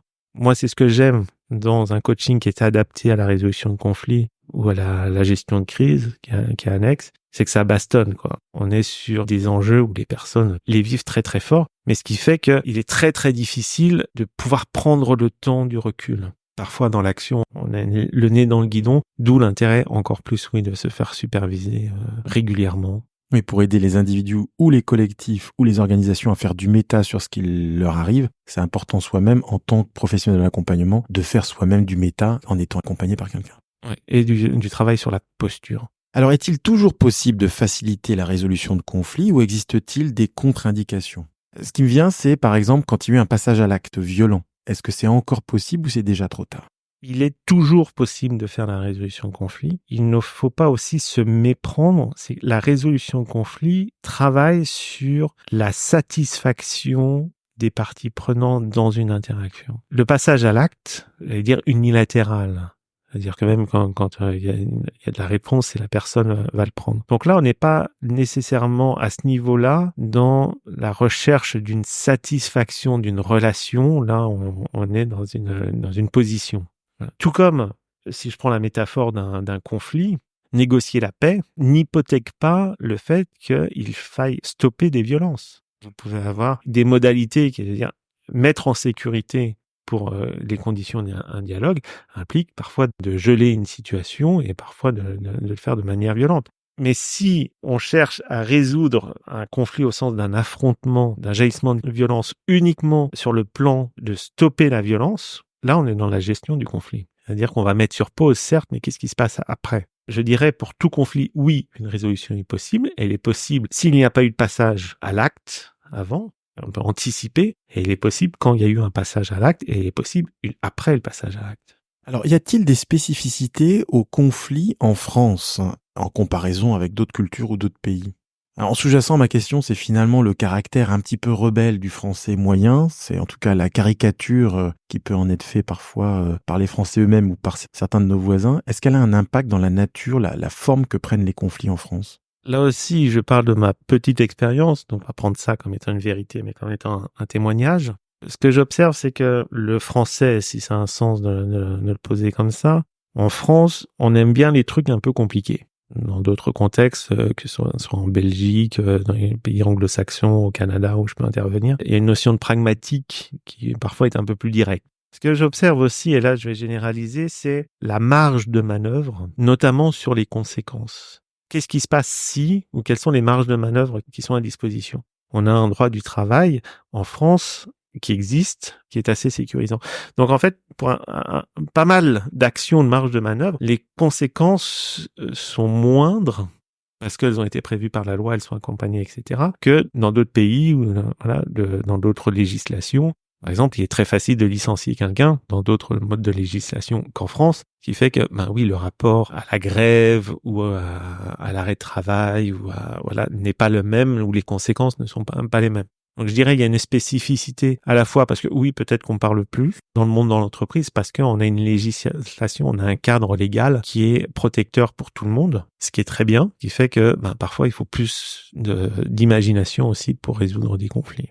Alors, est-ce que les conflits interculturels sont de complexité particulière? Parce qu'on parlait tout à l'heure de représentation du monde, finalement, de système de valeurs. Donc, au sein d'une culture, il peut avoir du commun dans ces systèmes, et encore pas toujours. On l'a vu tout à l'heure avec le principe de la projection ou du transfert, voire du transfert. Mais quand c'est des conflits au sein d'une équipe avec des personnes, des membres de cultures différentes, est-ce que ça accroît le niveau de complexité? Oui, en particulier la position de la personne qui accompagne la résolution de conflits, parce que ça remet aussi en discussion son propre cadre de représentation, sa propre culture. Et d'un autre côté, je pense là aussi que dans l'approche très pragmatique de la résolution de conflits, c'est un faux problème. Pourquoi? Parce qu'on a toujours des personnes qui sont en conflit. Donc des personnes qui sont ces personnes-là, qui sont autour de la table et qui sont en conflit. Et finalement, elles sont aussi différentes que n'importe quelle autre personne entre elles, avec leur propre bagage, leur propre vécu, etc.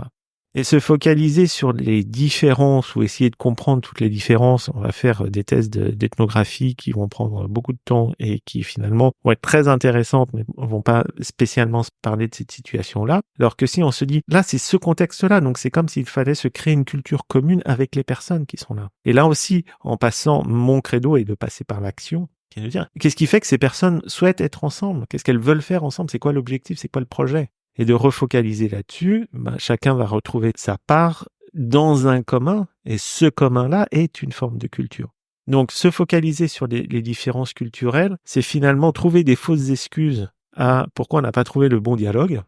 Alors, c'est une hypothèse de travail, le travail que moi j'utilise, qui est de dire finalement elles sont aussi différentes que si j'avais des personnes d'une même culture. Donc il y aurait presque une dimension universaliste dans cette approche. Le côté pragmatique permet justement de transcender un certain nombre de difficultés liées aux différences de culture. Le présupposé que moi je pose dans mon approche, qui est de dire j'ai toujours en face de moi des personnes. C'est-à-dire avec une manière de penser, une manière de ressentir, une manière d'agir, avec un propre système conceptuel d'interaction de rapport à soi, aux autres, au monde. Ça, c'est un principe qui pourrait être discutable, mais que je pose comme étant universel.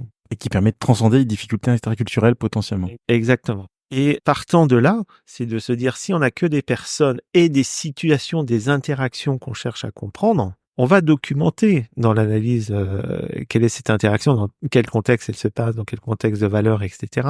Mais qui est de dire, la problématique que l'on va travailler, le conflit qu'on va travailler, lui reste toujours singulier. Donc on est dans un relativisme total au sens de la singularité de la situation. Donc au sein d'une même culture ou de plusieurs cultures, on peut avoir des situations qui seraient traitées ou bien très différemment ou bien de la même manière. Donc il n'y a pas un universalisme qui passerait à la trappe la culture, la langue et quoi que ce soit. Il y a un universalisme qui est de dire potentiellement il est possible de résoudre un conflit avec n'importe quel être humain.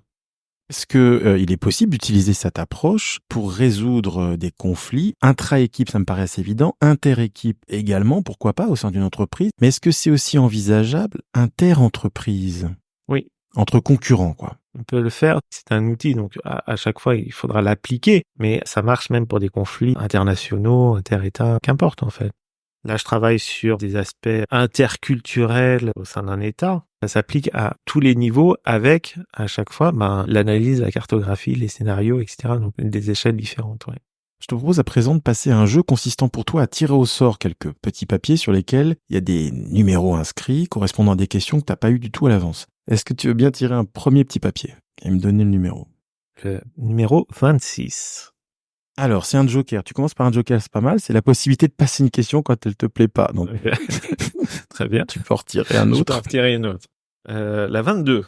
Qu'est-ce que tu fais pour décompresser en situation peut-être de stress professionnel ou en lien avec ta thématique, j'imagine, quand tu dois faciliter la résolution d'un conflit qui est extrêmement chargé émotionnellement? Comment tu fais pour décompresser?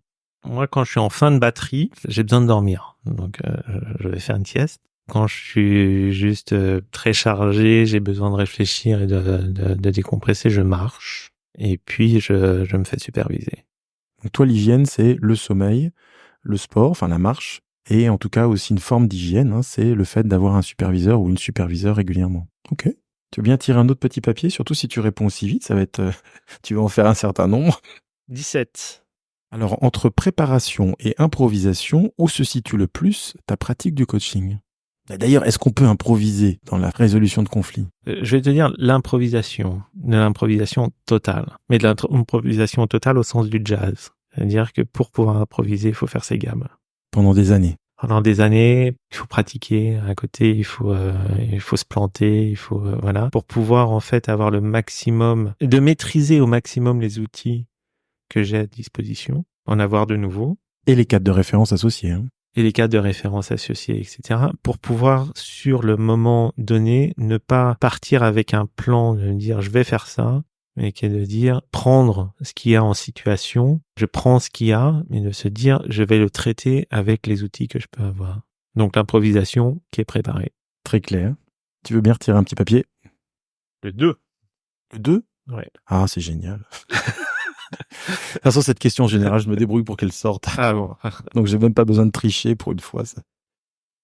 As-tu déjà considéré que tu avais raté une de tes séances de coaching? Et si oui, quelle en a été la raison? J'ai quelqu'un qui doute beaucoup, il est pas très satisfait de ce que je fais, donc oui, je vais ressortir en me disant comment j'aurais pu faire différemment, qu'est-ce qu'il y a. Est-ce que tu as eu un gros plantage, Benjamin? Quelque chose où tu t'es dit, là vraiment, il s'est passé un truc, je me l'explique pas. Oui, j'ai des clients avec qui je n'y arrive pas, et je n'y arrive pas sur le moment en fait. Donc je me dis tiens, j'arrive pas, je me fais balader, j'arrive pas à trouver les questions puissantes et ça arrive. Il y a aussi de le digérer, je le travaille en supervision aussi pour essayer de comprendre ce que j'aurais pu faire différemment ou qu'est-ce qui fait que je n'ai pas fait différemment. Bien souvent, c'est parce que il y a un reflet très fort par rapport à mon propre cadre ou à des proches. Donc une résonance? Une résonance très forte. Pas nécessairement sur les problématiques, mais sur la manière dont le client se comporte. Maintenant, de plus en plus, avec l'expérience, j'en discute avec le client. Tu t'ouvres à lui sur ton ressenti, c'est ça? Ouais, je le fais à chaque fois que je me plante maintenant. Ce qui est une prise de risque, hein? C'est une prise de risque, oui, mais j'espère que tout ce qu'on fait en coaching est une prise de risque. Là, le risque, c'est quoi? C'est de se montrer vulnérable. Par contre, je le fais dans une intention de coaching. C'est-à-dire, l'idée, c'est pas de dire je me défausse et on va faire du méta, là, on va faire une supervision sur le truc. C'est de dire qu'est-ce qu'on fait de ça, en fait? Est-ce qu'on continue à patauger comme ça? C'est ce que cherche le client finalement à patauger. Est-ce que ça peut pas être un reflet systémique de ce que génère le conflit? Si, probablement. Dans mon rôle, si moi je suis pris dans la spirale, c'est-à-dire que là je peux plus l'aider vu que je suis en train de me laisser emporter par le truc. Maintenant, je me mets à chaque fois comme joker qui est de dire change de niveau. Alors, tu peux expliciter? Généralement, ce qui se passe, c'est que je me fais balader parce que le client me baratine. Le client ment. Non, il parle, il gagne du temps et ça tourne. Généralement, c'est très articulé, c'est machin, donc on sent qu'il est plutôt à l'aise là-dedans. Et moi, parce que pour une raison X ou Y, ben, je me laisse emporter dans le flow. Comme c'est plutôt mon style de défense. Je dis, ben voilà, on va pouvoir discuter, ferrailler un petit peu sur des concepts. Puis au bout d'un moment, je me dis, mais en fait, ça l'aide pas. Je me dis, ben on va passer à un autre niveau. Donc, on va passer à un niveau plus expérientiel, enfin un niveau où a priori le client est moins à l'aise. Donc tu le sors de sa zone de confort, d'une certaine manière? Où je l'amène sur une zone où il pourrait développer un autre confort. Une zone d'apprentissage. Ok, intéressant. Tu veux bien retirer un petit papier? À 13. Alors, quelle est ta plus grande force professionnelle? Ce que me reconnaissent les clients, c'est une capacité d'écoute et d'analyse. D'aller entendre différents niveaux et de faire des connexions entre différents niveaux. Et c'est ce qui m'aide beaucoup en gestion de crise et en résolution de conflits. C'est-à-dire de pouvoir avoir une vue méta et de pouvoir cartographier plusieurs hypothèses coup d'avance Et une autre force, on m'a fait remarquer assez récemment, mais que j'utilise beaucoup, la calibration, c'est-à-dire la lecture du comportement physiologique de la personne, et de pouvoir me coordonner, me synchroniser avec ça, ce qui est très utile en hypnose. Une sorte de mimétisme du langage non verbal, par exemple? Soit un mimétisme, soit c'est se servir de ça pour communiquer avec. Donc tu adoptes par exemple le champ sémantique de l'autre? C'est ça, ou la gestuelle, ou volontairement, je vais décaler, faire une dissonance, quelque chose comme ça, pour aussi jouer à d'autres niveaux avec la personne. L'idée est toujours de lui faire prendre conscience de là où elle en est, en fait. Faire un pas de côté. Petit papier. Tu devrais peut-être tirer le dernier parce que le temps passe. Le 24. Très belle question. Comme toutes les autres.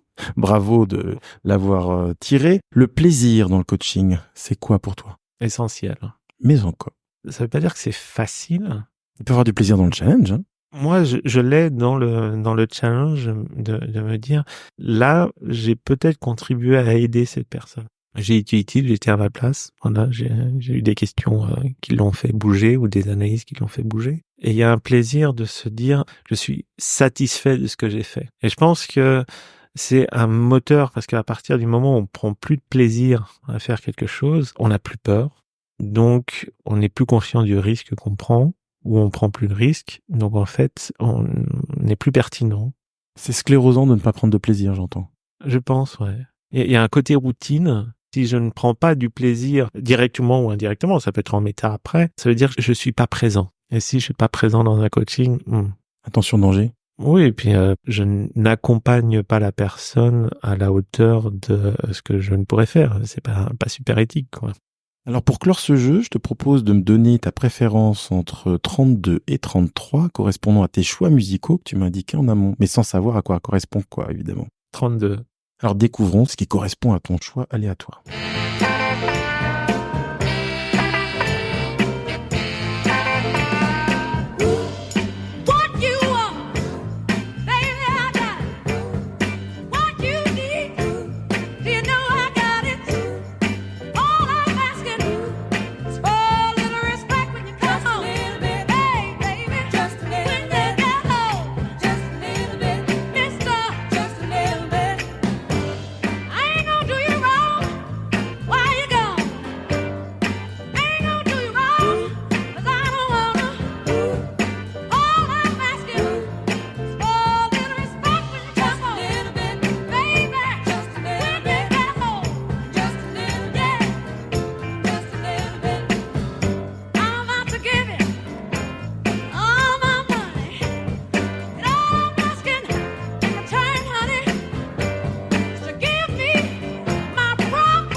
Alors il s'agit du single Respect d'Aretha Franklin, extrait de l'album I Never Loved a Man the Way I Love You, sorti en avril 1967 sur le label Atlantic. Pourquoi ce choix, Benjamin ?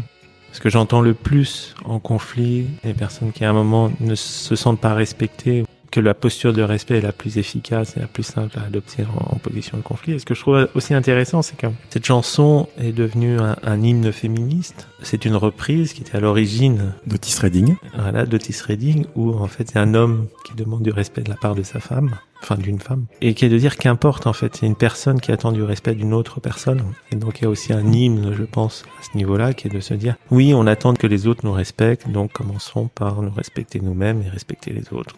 Oui, tu le disais à l'instant, effectivement, la version d'Aretha Franklin est sortie 2 ans après celle d'Otis Redding, extraite de son album Otis Blue, sorti en 65. Et dans la version d'Otis Redding, en effet, les paroles de la chanson parlent d'un homme réclamant plus de respect de la part de son épouse. L'interprétation d'Aretha Franklin lui donne un nouveau sens en formulant comme une demande de respect réciproque.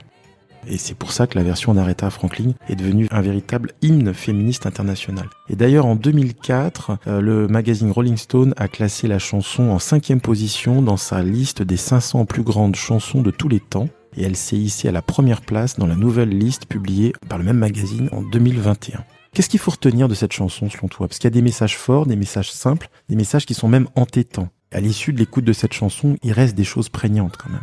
Pour moi, l'émotion que ça génère, à la fois du besoin d'être respecté. Ce que j'entends aussi, c'est la possibilité de respecter. C'est la puissance émotionnelle du texte et de la chanson que je retiens.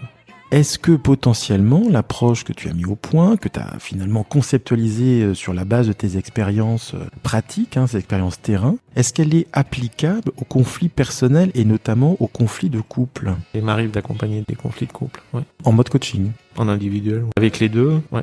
On parlait d'émotions, on a vu, finalement on en a parlé, les émotions elles sont puissantes, elles sont présentes, elles sont importantes dans l'accompagnement, mais est-ce qu'elles sont pas encore plus fortes et plus affectives même dans la dimension couple? Les conflits les plus difficiles que je trouve à accompagner sont les conflits familiaux, plutôt que de couple. Un couple peut se séparer. On peut pas se séparer d'un frère ou d'une sœur ou d'un parent. Ça restera toujours, en fait, dans notre autobiographie, quelque chose, il y a un lien différent. C'est des conflits où faire sans est très très compliqué. Oui, donc la boussole elle est pas entière, c'est ça? On peut faire sans, mais il faut imaginer ce que ça veut dire faire sans couper tous les liens pour autant. Dans un couple, on peut encore imaginer qu'il n'y ait plus de lien à un moment. Et de se dire, c'est deux histoires qui vont se séparer. Quand il y a une filiation dans le cadre culturel dans lequel on se place, il est très très difficile d'imaginer une rupture de filiation. Ok, je te propose de poursuivre et de prendre un peu plus de hauteur. Quelle est ta perception de l'évolution du coaching en France, Benjamin? Là aussi, tu poses une question où je ne sais pas quelle est ma légitimité pour en parler. Mais ma perception, c'est il y a beaucoup de dimensions possibles. Donc c'est aussi une discussion que j'avais avec un collègue il y a quelques semaines, de se dire finalement c'est quoi la définition du coaching, qu'il y a plein de sous-domaines, est-ce que c'est un grand sac dans lequel on met un peu tout. Je trouve qu'en France on a beaucoup de choses. C'est très riche, c'est très varié.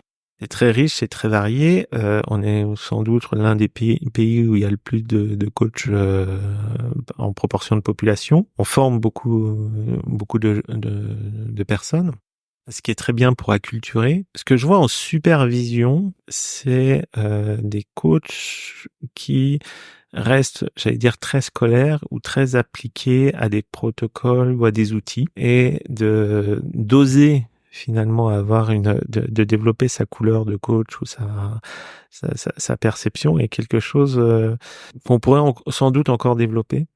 Donc ma perception est de dire je ne souhaiterais pas que le coaching soit perçu uniquement à travers les outils du coaching, mais plus par rapport au rôle de la posture du coach dans l'accompagnement.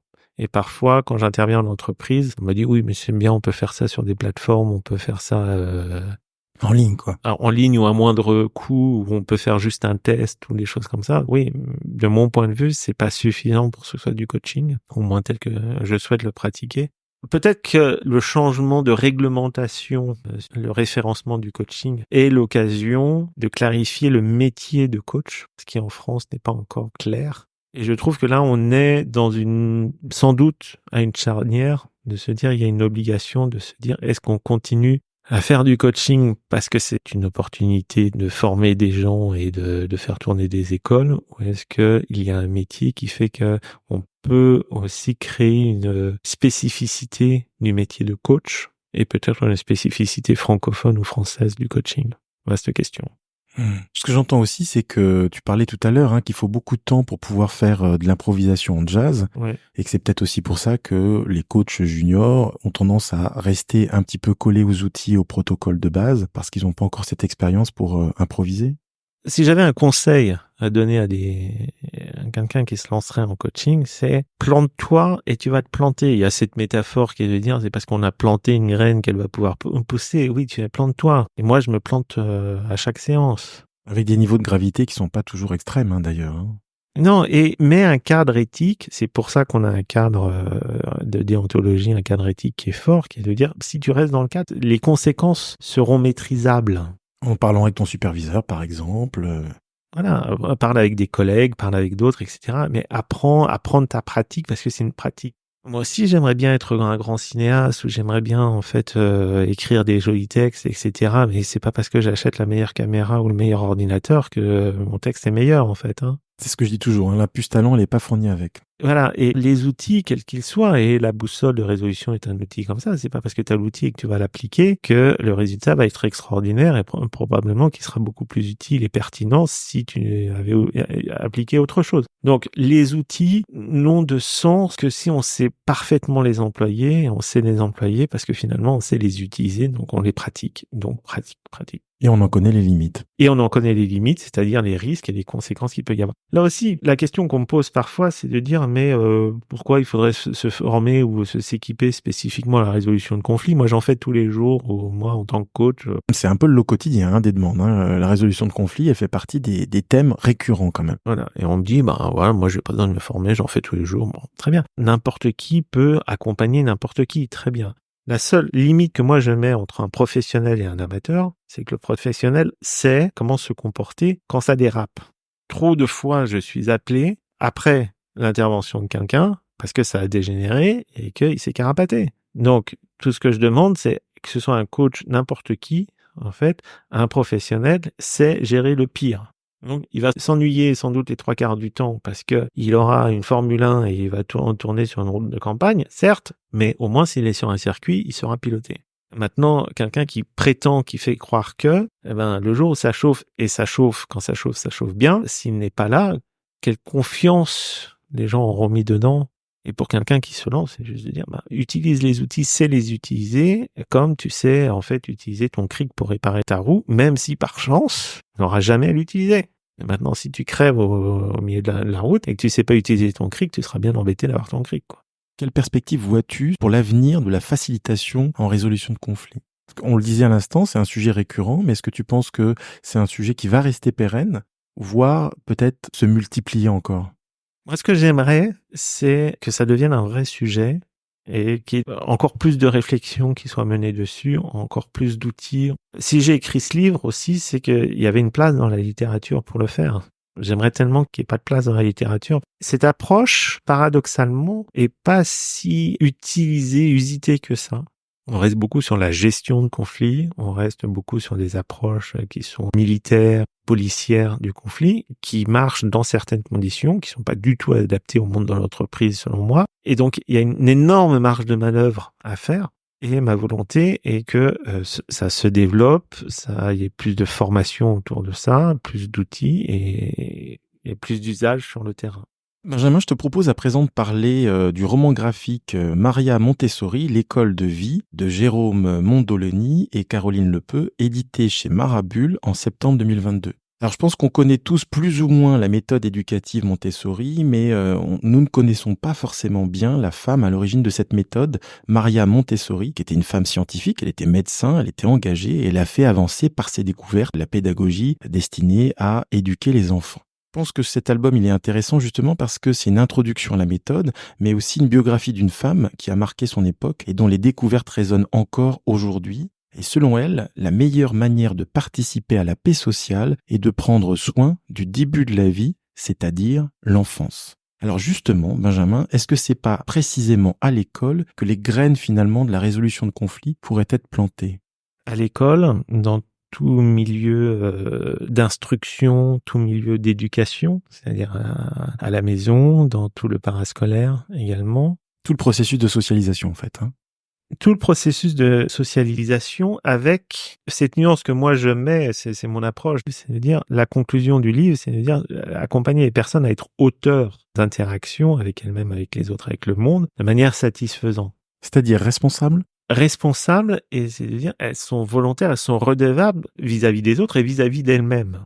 Ce qui serait un frein au principe d'un dressage social, qui pourrait être une forme d'instruction, comme Montessori a pu le voir quand elle montait en place ses propres écoles et dire, voilà, le cursus éducatif qui était proposé n'était pas nécessairement de la même trempe à côté. Donc l'idée n'est pas faire un dressage social au sens où il faudrait bien éduquer, instruire les enfants pour qu'il n'y ait pas de conflit ou que ce soit résolu dans un cadre qui leur est imposé, mais plutôt développer des enfants à devenir des personnes. C'est-à-dire par exemple leur inculquer la notion de respect pour que ça soit quelque chose comme de l'ordre du réflexe, de la spontanéité, d'être à cet endroit-là plutôt que dans le mensonge, l'attaque à l'autre, etc.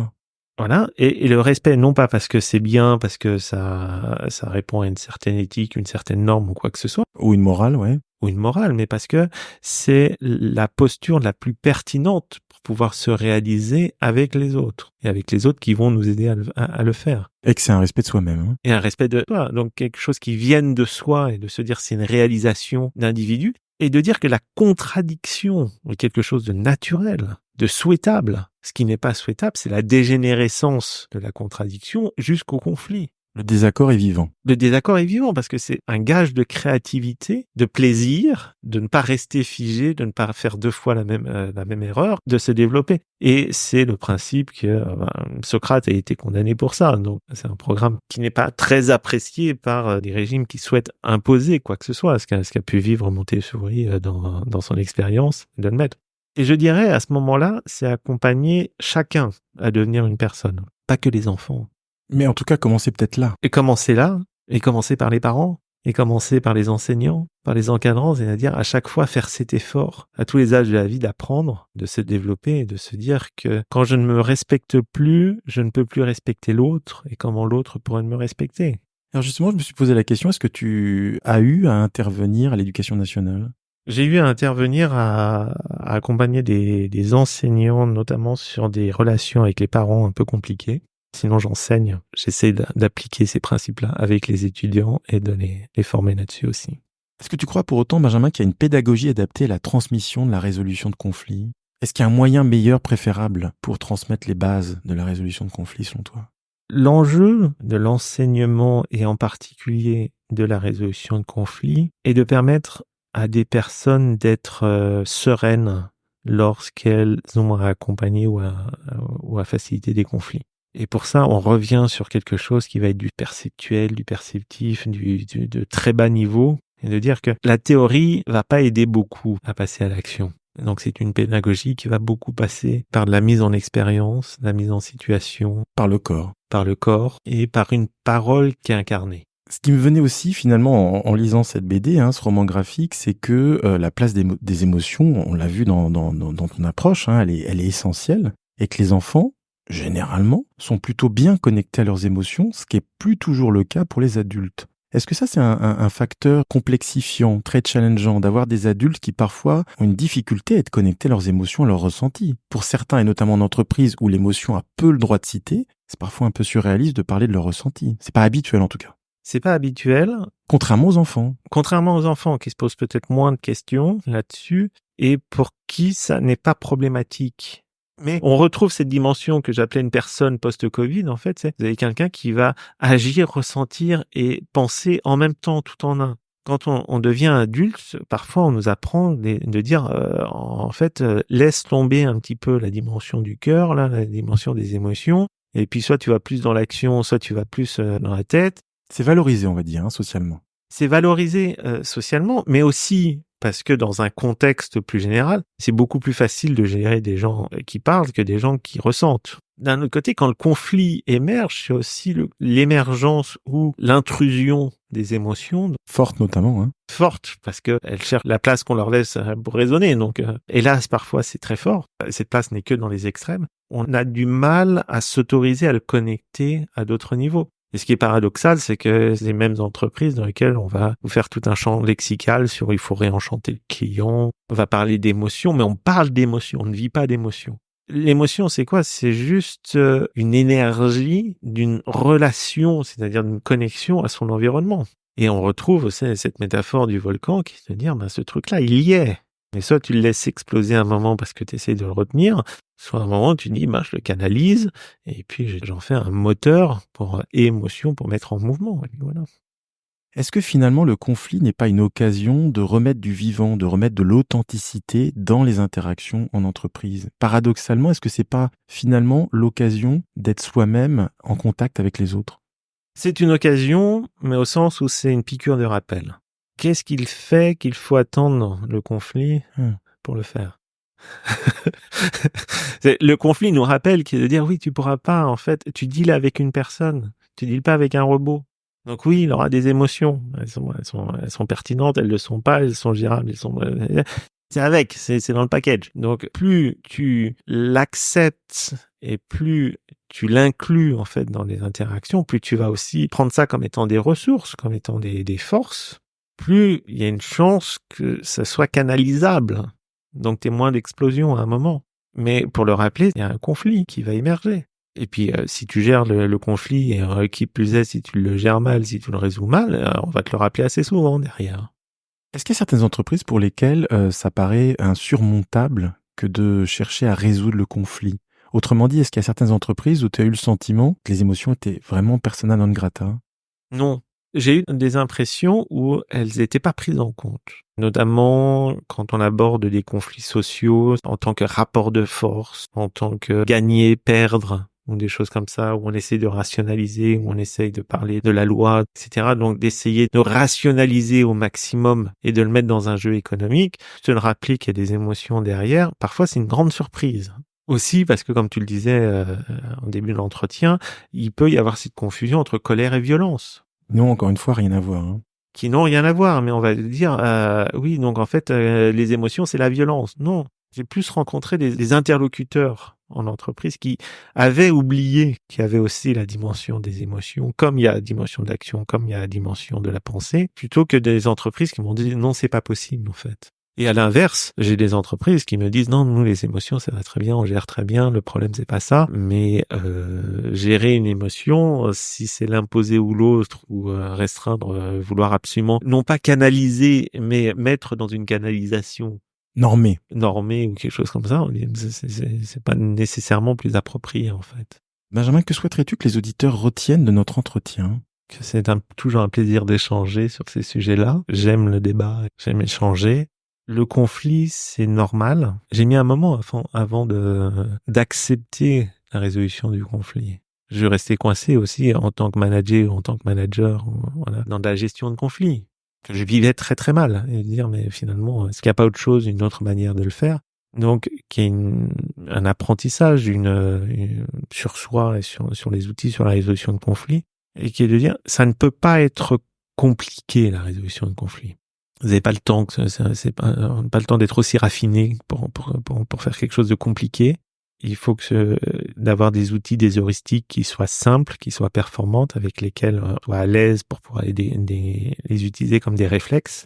Mais ça doit rester simple pour pouvoir préserver aussi toute la complexité, toute la richesse de ce que révèle le conflit. Donc en fait, le conflit, c'est une injonction, une occasion d'imaginer autre chose. Imaginer faire autre chose, imaginer penser autre chose, imaginer ressentir autre chose. C'est l'inconfort pour se dire l'une des issues possibles peut être encore plus confortable. Est-ce que tu veux nous partager un prochain projet?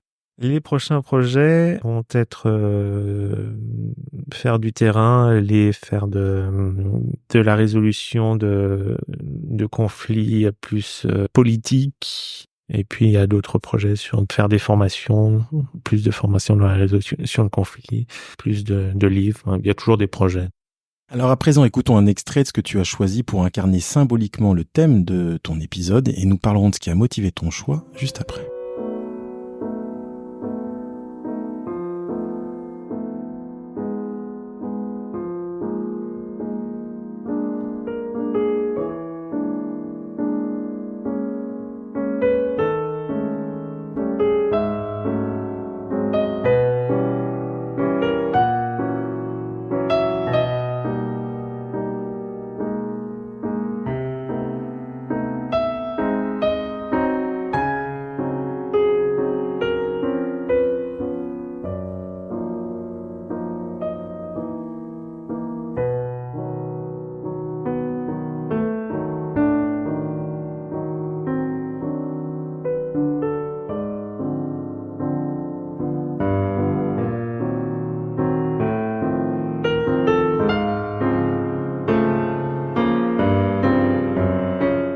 Alors il s'agit du morceau Bard, premier titre de l'album Elegiac Cycle, premier album solo du pianiste de jazz américain Brad Mehldau, sorti en 1999 chez Warner Bros. Records. Pourquoi ce choix, Benjamin ?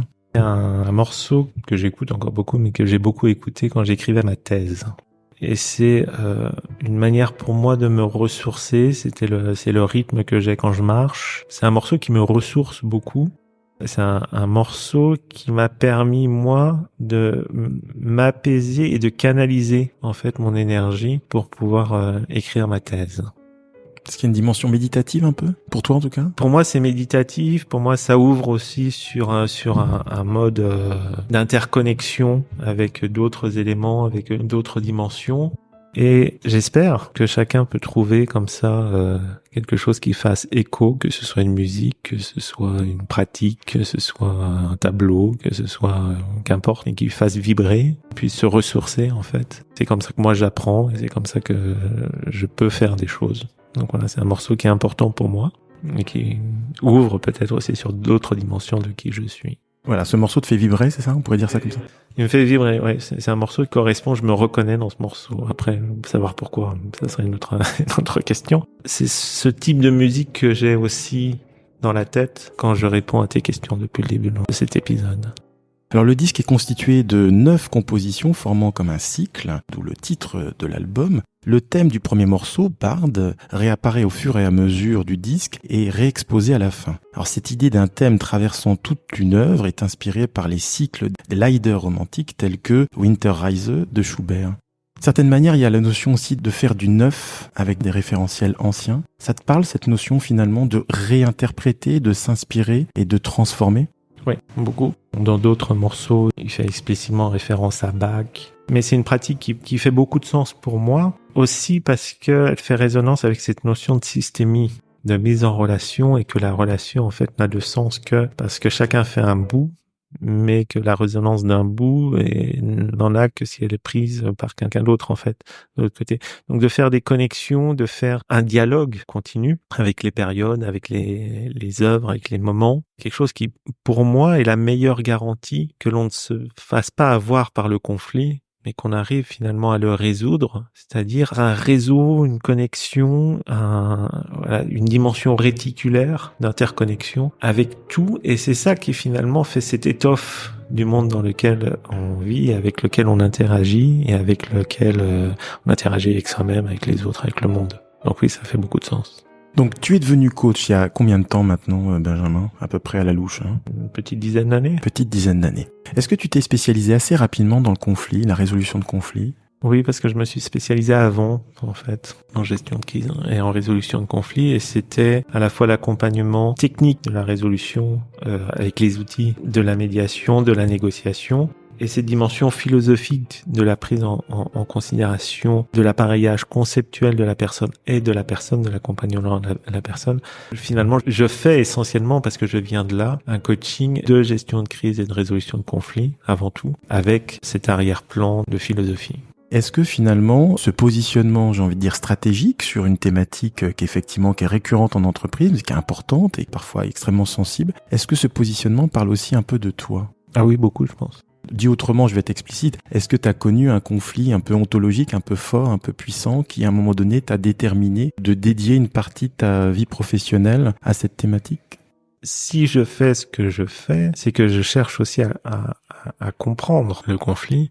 Donc oui, des conflits existentiels, oui, j'en ai vécu plusieurs, j'en vis et j'en vivrai. Mais c'est justement parce que j'ai besoin de comprendre pour pouvoir agir que je m'attelle à ça. Le changement peut-être qu'il y a eu à un moment, c'est de se dire, au lieu de me laisser embarquer par le flot du conflit, qui est de dire à un moment l'utiliser pour le comprendre et le canaliser et développer une expertise dedans. Donc il y a un basculement à un moment. Oui, c'est parce que ça parle de moi que je peux aussi accompagner les clients. De se dire finalement c'est un relativisme, de se dire tout le monde charrie ses propres conflits, et ça rejoint l'une des questions que tu me posais au début, qui est de dire oui, je pense que non seulement c'est inhérent à l'entreprise, mais c'est inhérent à la condition humaine, et à partir du moment où on est deux, c'est d'agir, déjà qu'on a conscience de soi, on est déjà en conflit, en conflit potentiel, donc autant en faire quelque chose. Après 2h51 d'entretien, qu'est-ce que tu ressens là, Benjamin? Beaucoup de bienveillance et d'écoute de ta part, donc c'est un entretien qui est très agréable. Et je pense que aussi d'en échanger comme ça me permet moi d'être en méta. ça me donne envie encore plus de réfléchir à la manière dont moi je peux me raconter à travers mon accompagnement du groupe. Alors avant de clore notre entretien, je vais rappeler le titre des livres dont nous avons parlé dans cet épisode. Faciliter la résolution de conflits, sorti chez Interéditions en janvier 2023. Et puis le roman graphique Maria Montessori, L'école de la vie, de Jérôme Mondolini et Caroline Lepeu, édité chez Marabule en septembre 2022. Merci Benjamin d'avoir accepté cette invitation à participer au podcast Un coach à la une. Merci David et merci à tous les auditeurs. Un coach à la une. Merci pour votre écoute. Découvrez nos 2 séries de podcasts intitulées Parcours de coach et Un coach à la une sur le site www.lemediadescoachs.com. Si vous avez apprécié cet épisode, s'il vous plaît notez-le favorablement sur la plateforme d'écoute ou l'application que vous utilisez. Cela nous aide à développer la notoriété de nos productions. Par ailleurs, vous pouvez liker, commenter ou repartager nos épisodes sur les différents réseaux sociaux où nous sommes présents. Nouveauté, vous pouvez soutenir le Média des Coachs via une plateforme de financement pour nous permettre de poursuivre la production et financer de nouveaux projets. À très bientôt pour un nouvel épisode. Un coach à la une série créée par David Marion et produite par le Média des Coachs.